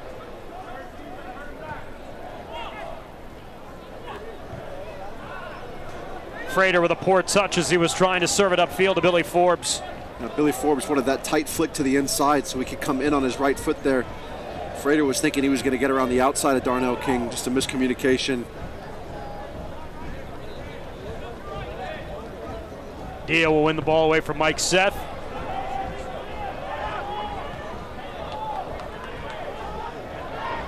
Here's Presley. Brings it down, gives it a go, but a wide of goal there.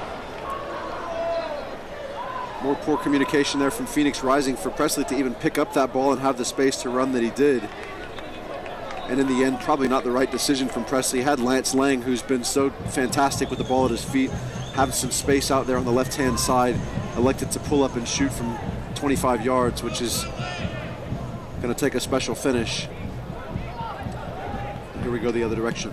Amadou Dia. Settled by Frater, back into the box it comes. Cardone going after it. Frater got picked off by Cyprian Hedrick at the last moment. Hedrick is down. They're going to call Frater for the foul. I think that's what he's pointed. Saw his arm come back up the field. So he's going to call Frater for the contact there.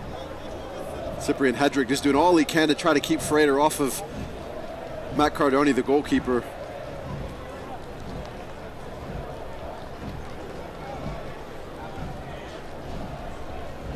Hedrick holding onto his right wrist a little bit there. Making his left wrist.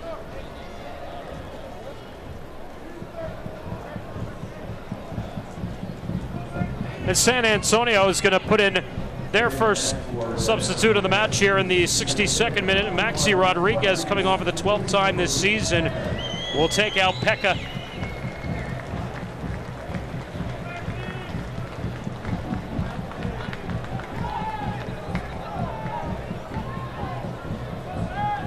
So Pekka comes off tonight. This is his 42nd appearance with San Antonio FC and 37th start. It's nice to have Pekka back. We mentioned earlier, he's been bothered by injury this season. He's missed 10 matches this year, but you and I, throughout the course of the last couple of years, have really marveled about his possession skills in the middle of the field and how much that lends itself to both San Antonio's attack and their defensive form. He's just good on both sides of the ball. You know, tonight, the number of times his name has been called has not been many, but he's been an integral part of what they've done just in terms of locking up the middle part of the field. You know, we haven't seen Phoenix really be able to create anything coming out of the middle of the park all night long, and I think a lot of that has to do with Pekka. Certainly Mikey Lopez has been busy and been dangerous. Connor Presley really at the top of that three has been far more attacking than he has been defensive. So between Pekka and Mikey Lopez have done a nice job tonight of managing the middle of the field.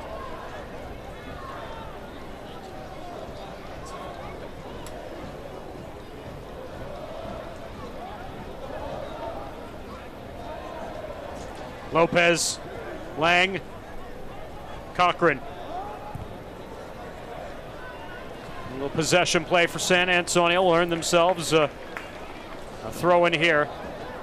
Good early touch from Maxi Rodriguez. Important to connect that first pass. I think one of the things he's going to be able to do if he's alert to it is pick up that ball, that negative ball coming back to him, then being able to come out the other side, whether it be going left to right or right to left. Lang couldn't get that ball through on the overlapping run by Cochran. Phoenix will turn back upfield. Frater makes the run. He's offside.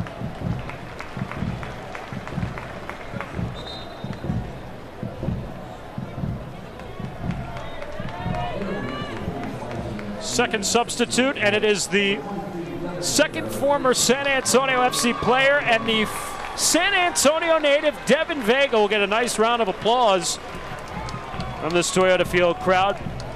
It's only the 7th appearance of the season for Vega, who's been dealing with injury issues. He did score against San Antonio, though, his first goal of the season in that 4-0 victory on the 22nd of August. Still just 19 years of age, and we remember Devin joined the squad last year. Tremendous skill that he possessed up front, and boy, he had some beauties of goals last year for San Antonio. Yeah, he's a very good young player. As is the way things goes in the professional game, players move from roster to roster through time, and it is happy as a representative of the San Antonio soccer community to see him go on and be successful. And of course, everyone would love to see that be here at home on a regular basis, but you're happy for the young man and the type of career he's been able to start for himself. Hopefully he can be a little bit further from the injury bug and stay healthier as he continues on. He'll make his first touch upfield here. It appeared he was already across the touchline there. And it will be a throw for San Antonio. Vegas scored 3 times last year in 14 appearances, mostly off the bench. Was really not part of the regular rotation for San Antonio towards the end of the season and into the postseason.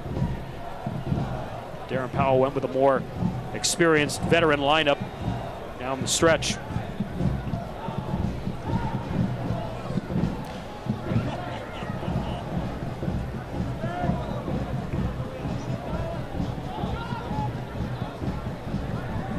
The field has really held up well tonight. If you think about all the rain that we've had over the last few days, you wouldn't even know it by looking at it. Billy Forbes can fight his way through Mikey Lopez. Phoenix will keep possession here. 67th minute. 2 blocks of 4 from SAFC in terms of their defensive organization. Really looking pretty tight, well connected. Difficult for Phoenix to find the timing of any kind of movement to stretch the back line, which is something they rely so heavily on. Part of why they haven't, Phoenix being the subject of the conversation, haven't been able to really generate a whole lot of dangerous opportunities. Well, and to that point now, we talked about Phoenix being a team that likes to attack by way of the counter. Now they're going to be put in a situation where they're going to be more of a possession team, and that obviously doesn't, I don't think, necessarily go into the way they like to play necessarily. Well, the spaces are just so much smaller, and you're seeing an example of that just like the last time through. They've had 2 offsides calls go against them in the last couple of times down because the space in behind is so difficult to find, and there's not much of it, and the timing of the movement has to be just perfect with regards to the timing of the service. And because SAFC have got these 2 blocks of 4 in here, and they're tight and they're organized, there's just not much room for them to work with. And there you see there just another example. They looked up, couldn't go forward, go back to center back, and then some good pressure there from the attacking group of SAFC to pressure the Phoenix Rising defenders, forcing an errant pass out over the touchline. And now up 2 goals. San Antonio really more in a position where they can be in a defensive posture here over these last 22 minutes or so. Now they got a little bit of a cushion. They'll be more wise about picking their opportunities upfield, but you know, again, 2 banks of 4 defensively on their side of the field. That's clearly, I think, probably the right strategy here as we come down to the closing minutes of this match.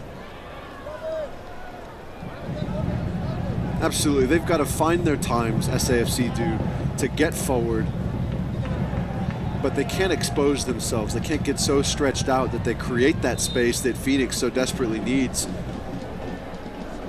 and so desperately wants to be able to be dangerous going forward.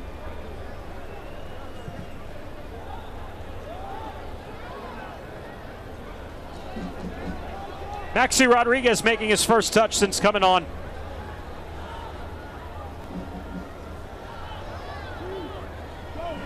Cochran, return ball, Rodriguez.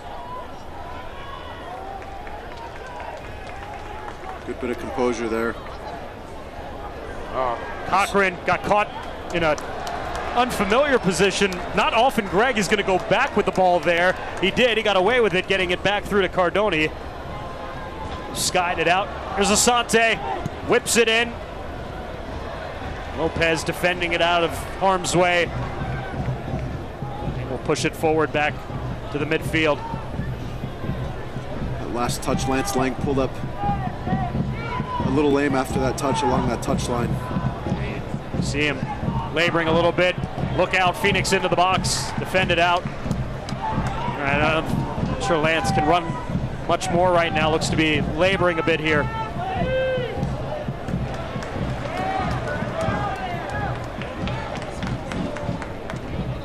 Looks like Charlie Ward is going to get ready to come on for Lance. This ball served in, and Cardoni is able to come out to the top of the 6-yard box.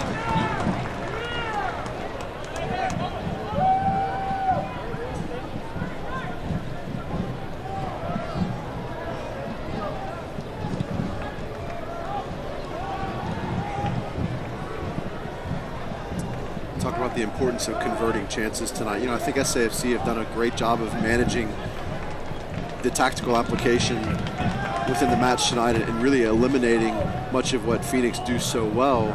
Something that I think if you look back to the Phoenix game at Phoenix, you saw SAFC really get stretched open a number of times. They haven't seen that tonight, but so much of that has to do with the conversion of chances. And San Antonio taking 3 important ones tonight just puts you in such a different position.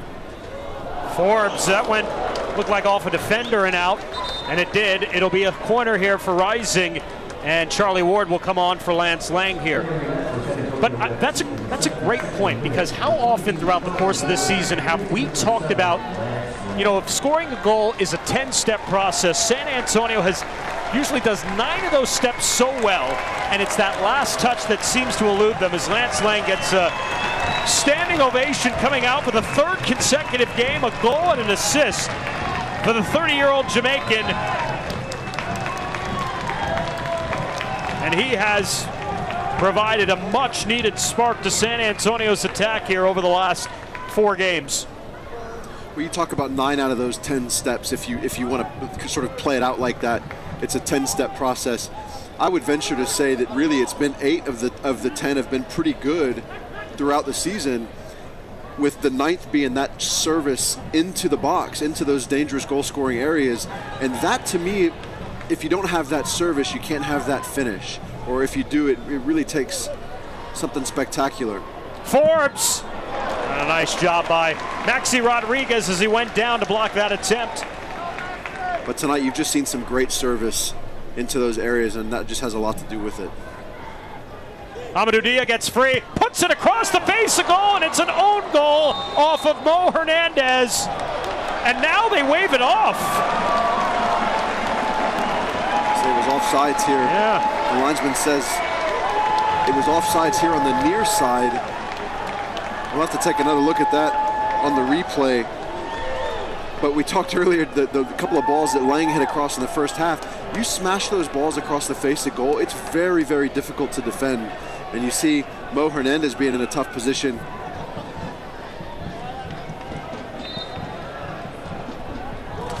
Very difficult. Wow.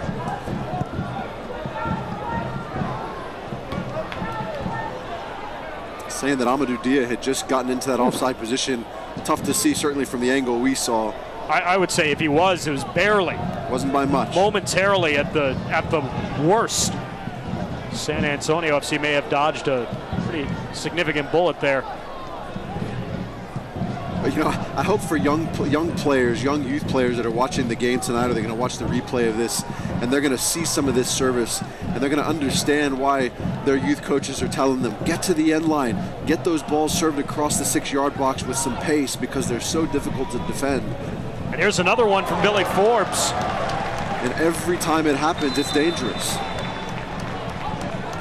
Yeah, looked like Cardoni may have taken some contact from Frater coming in. And another San Antonio FC player is down as well. Got Mike Seth here. Yeah. Thinking Matt Cardoni may have taken just the edge of a boot. as he came out and really extended himself there at the penalty spot. That dangerous bending ball in from Billy Forbes. It was bending away from Cardoni into the path of, I think it was Frater trying to get on the end of that.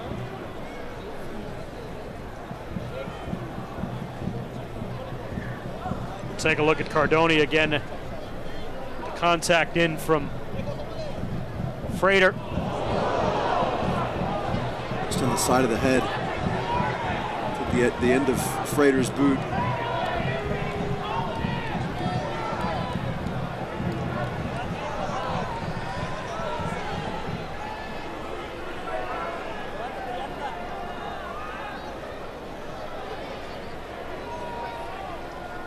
Seth is back up. Cardoni still being attended to.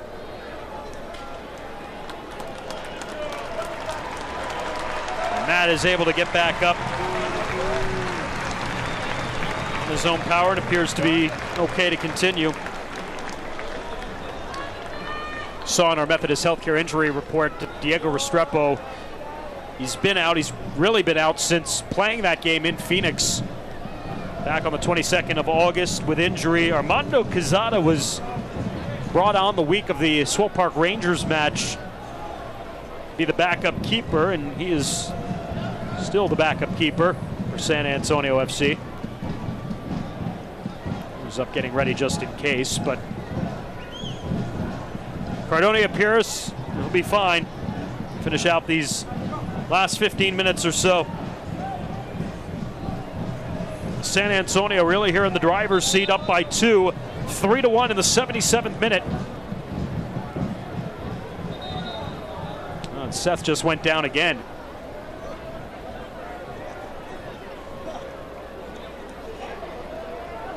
And that'll bring on, looks like Kyle Murphy to be the last substitute of the match for Darren Powell.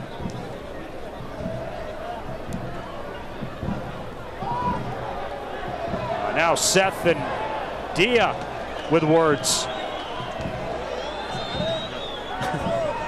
Probably have an idea of what Dia is saying to Mike Seth.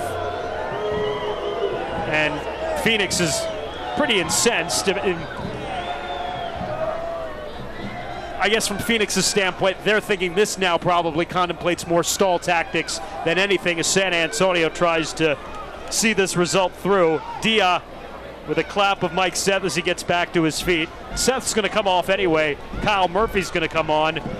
Rick Shantz telling the fourth official, hey, I want you to keep an eye on your watch and see how many minutes this goes. We have the time at the end of the half. Well, Murphy will come on at the 78th minute for Mike Seth. It's a pretty good match tonight for Mike Seth. Serving up the assist right now on what is the go-ahead goal scored by Ever Guzman back in the 33rd minute. His first point of the season. And again, Mr. Versatile with a pretty significant impact in the match tonight. Certainly a professional performance tonight from Mike Seth. Coming in, doing what needed to be done wherever it needed to be done. Competent. Some great defensive efforts here towards the end of the first half. Certainly be happy with that.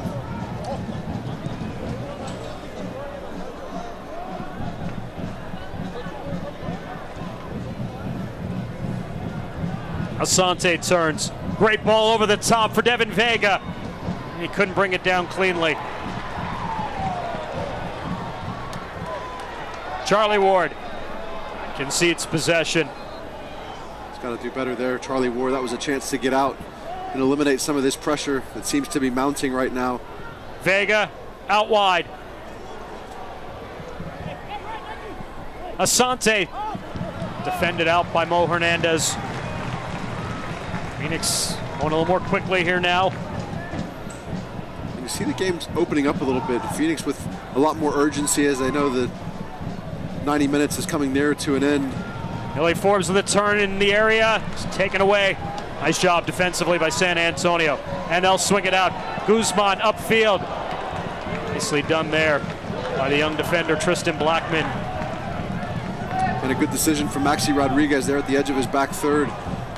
Really trying to overhit and drive that ball diagonally into the corner to get it out of the SAFC half.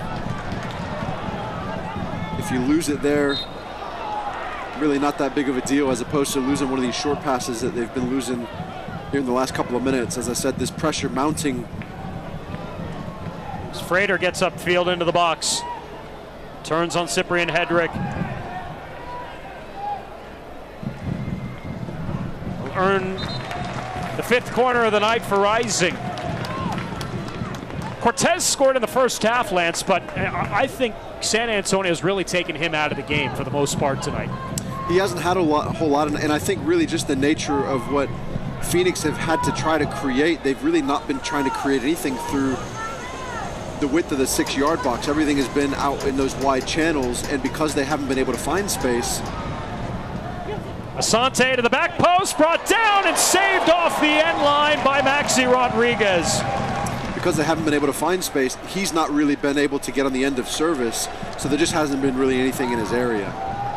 A dangerous corner in there from Asante. An in-swinging ball to that far post. Matt Cardone getting caught in a little bit of no man's land, not able to get all the way out. Fortunate.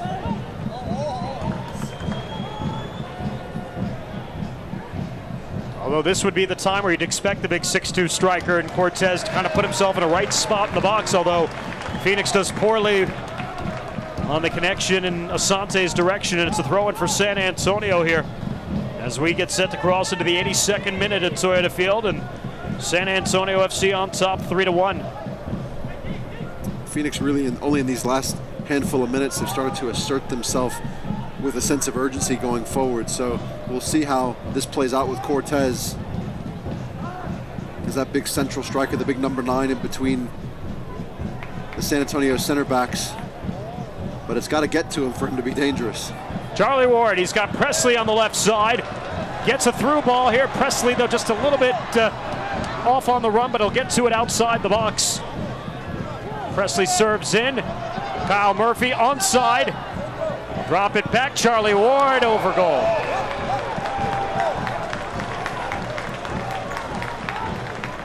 Good ball against the rhythm, against the flow of play there from Charlie Ward, finding Connor Presley making that weak side run as he came here towards us. Connor didn't quite have the space he was hoping for to be able to drive straight to goal. In the end, not a bad trip down the field for SAFC. The ball goes dead, goes out for a goal kick. No harm, they can get back, organize and recover. It's a foul on Abdul Salam.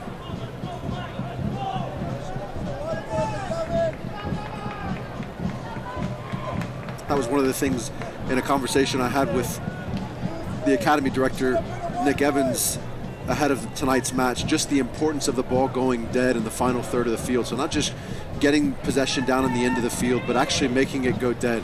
It's got to get in the back of the net. It's got to go out for a corner, go out for a goal kick, but it can't be a loss of possession or a ball that ends up easily in the goalkeeper's hands, because those are those transitional moments that Phoenix Rising thrive on. Of course, Nick Evans, the academy director, who's done such a phenomenal job on the boys' side of the club and youth game here in San Antonio.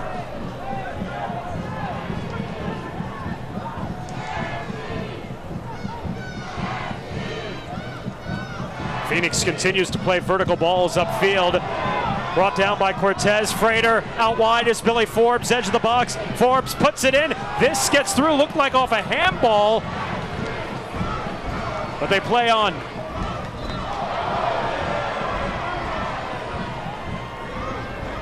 And Cardone will be the last man to come up with it off the delivery in from the outside. I think that ball, Maxi Rodriguez did a nice job to recover defensively, get himself in position to get in front of that Billy Forbes service. I think he just took it down off the right side of his chest, but Phoenix were doing everything they could to plea for a handball.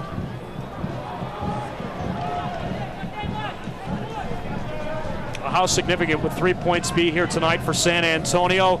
It would put them in 6th in the table right now, assuming a Reno defeat later on this evening. But Swope Park Rangers does not play tonight, as Luca Ricci will be the final substitution for Rick Johnson this evening as he comes on for Gladson Awako. And further to that, Lance, Sacramento, which does not play tonight, they would be within 3 points again of fourth in the table, which was a position they were in not too long ago after they had won 4 straight here at home. Now, we talked about how quote-unquote favorable the end of the season schedule is just based on where the opposition is in the table. To think about after tonight being in that 6th position and being really within really good range of continuing to move up with games that are certainly winnable games. But I think as we've seen in this league, on any night, anyone can win. So that's why I think it's so important. Presley sends it through and right in between Cheno Guzman and Kyle Murphy. Charlie Ward with a service in. Getting up top there was Abdul Salam to send it out. Here comes Rising on the counter. This is what they like to do. Asante going quickly upfield, putting it out wide. Billy Forbes. Back to Asante. Little space, brought down right outside the box. That's the correct call from the official there. Maxi Rodriguez just got square. Asante so dangerous, right on the edge of the box, pushing it in, keeping the pressure on Rodriguez, forcing Rodriguez there to just try to stay in front of him, which is almost impossible to do when you find yourself in that position. The right decision again from the official, in a dangerous place for Phoenix Rising.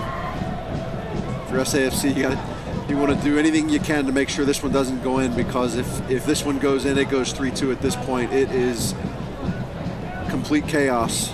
I mean, you're probably looking at 5-6 minutes of added time here. Absolutely. In this second half. And 3-2 with a goal already disallowed in the second half on the own goal by Mo Hernandez of the offside flag earlier on. Low strike is in! What a strike. It's another finish for Cortez, his second of the match, a brace, and his 15th goal of the season in the 87th minute, and Phoenix has pulled to within 1. Absolutely smashes this ball. I don't think Matt Cardone ever saw it. You'd like to see this angle here. Goes right past the edge of the wall, right past Darnell King, I think it was. If you're Matt Cardone, you're hoping that your wall does a little bit better job of that, of extending itself. He just never saw it. But credit to Cortez, what a finish that was. Hey, we say we don't mention him at all in the second half, and he delivers here big. Pulls to within 3 of Cameron Lancaster for the Golden Boot now. 15 goals on the season, 1 behind Thomas Ennisvolden, who's in second as the leading goal scorer out in the Western Conference with Orange County. And Lance, probably 10 or so frantic minutes coming up here.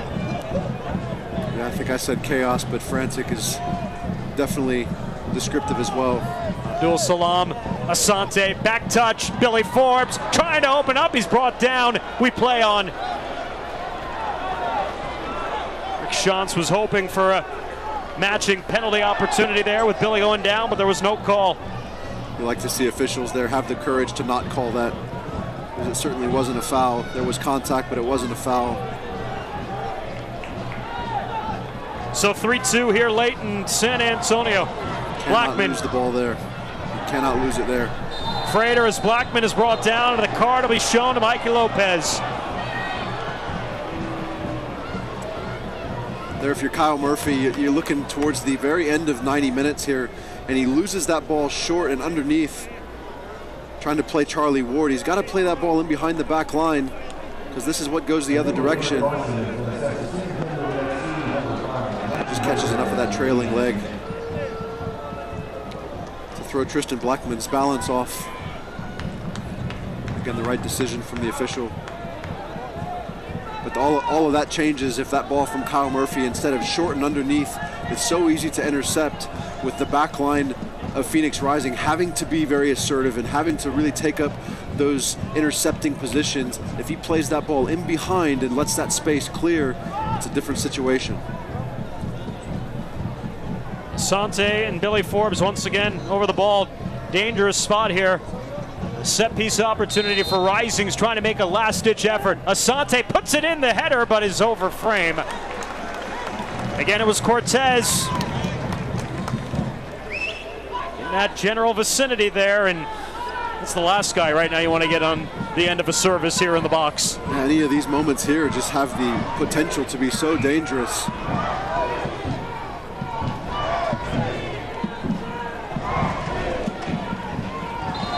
San Antonio in these last few minutes are going to have to make a decision to be deliberate about losing the ball in behind the back line of Phoenix as opposed to trying to connect these underneath passes,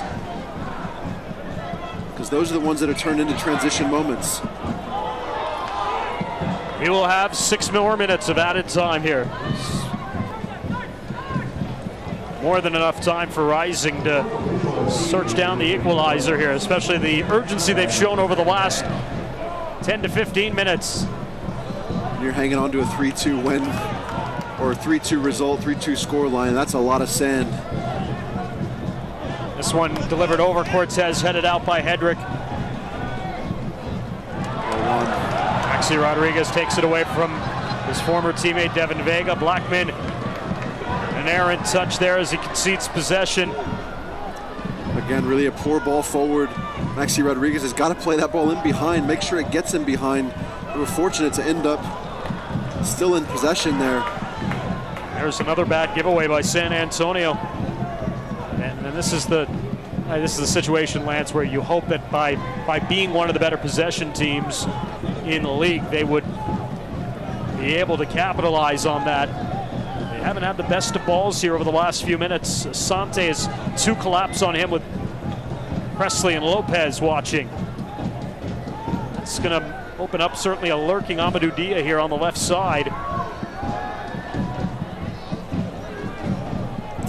The possession they're playing for and the possession they want are right now 2 different pictures. The possession they're playing for is these connecting passes underneath the back line of Phoenix Rising. The possession they want is to turn the backs. Ball through from Diaz, sent in, Frater brought down. Here's Billy Forbes, and defended out by Hedrick. And a corner, the 6th of the night coming up for Rising. They finally got Dia open up on the left side on that overlapping run, and a great ball from Devin Vega. This one will come out outside the box. Vega, back touch, Asante, turns, gives it a go, Cardoni there for the save.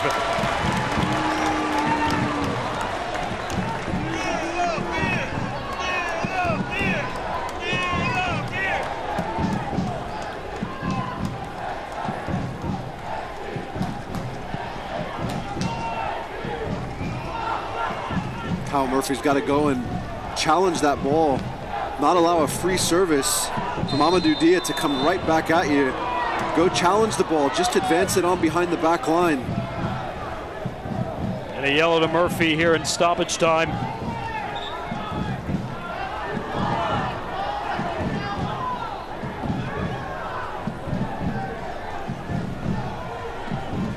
Just about halfway through the 6 minutes. San Antonio hanging on to a 3-2 lead here at home.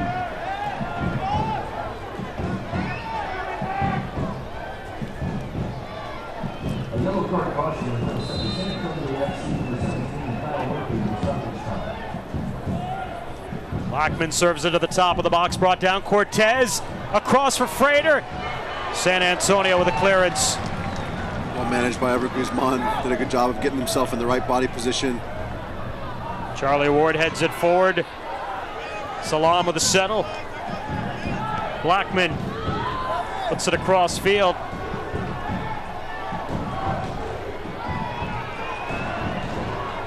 It's Vega outside and wide. A return to Cortez. Cortez, boy, not the best delivery there with the left foot. San Antonio will certainly take that. Ward will just play it forward here. San Antonio still has another couple minutes to kill. They'll switch the play across here to the left side. Oh, Frater got behind Hedrick. Hedrick did a nice job getting back. Frater with a go, and blocked out by Hedrick. And another corner coming up here. Cyprian's got to be careful there.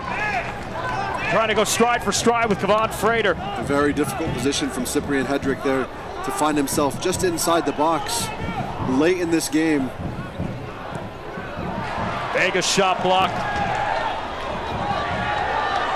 Ever Guzman trying to bring it down. Knocks it away there from Amadou Dia, who will go back and chase it. Dia will return to Lubin. 90 seconds remaining in the added time.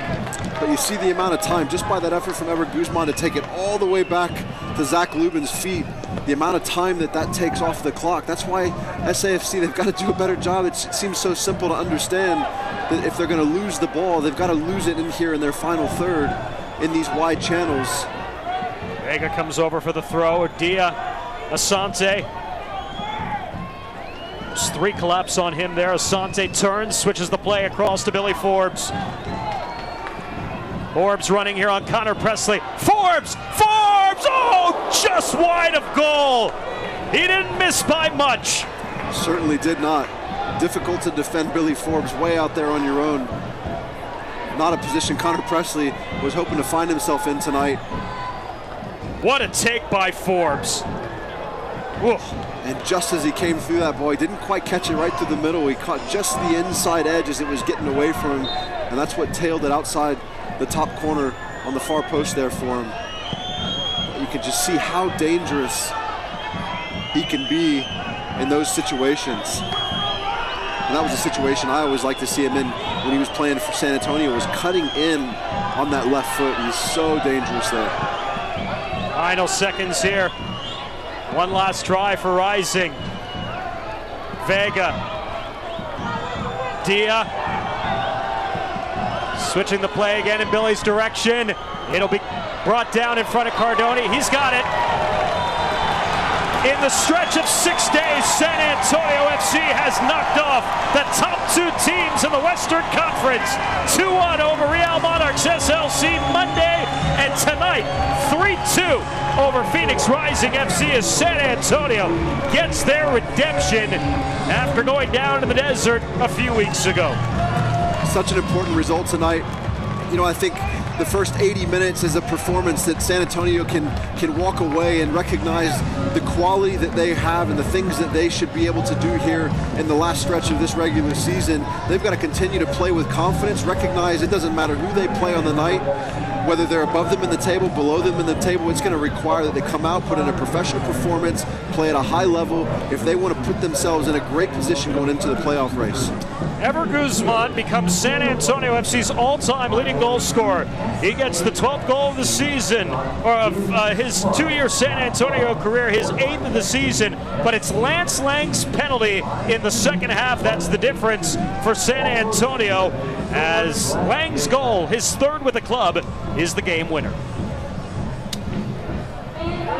Your club season continues next Saturday on the road against Tulsa Roughnecks. Kickoff at 7 p.m. And to keep up with the team on the road, follow San Antonio FC Social. Now, for Lance Key and our entire crew, I'm Dan Weiss, thanking you for joining us tonight. Our final from Toyota Field, San Antonio FC 3, Phoenix Rising FC 2.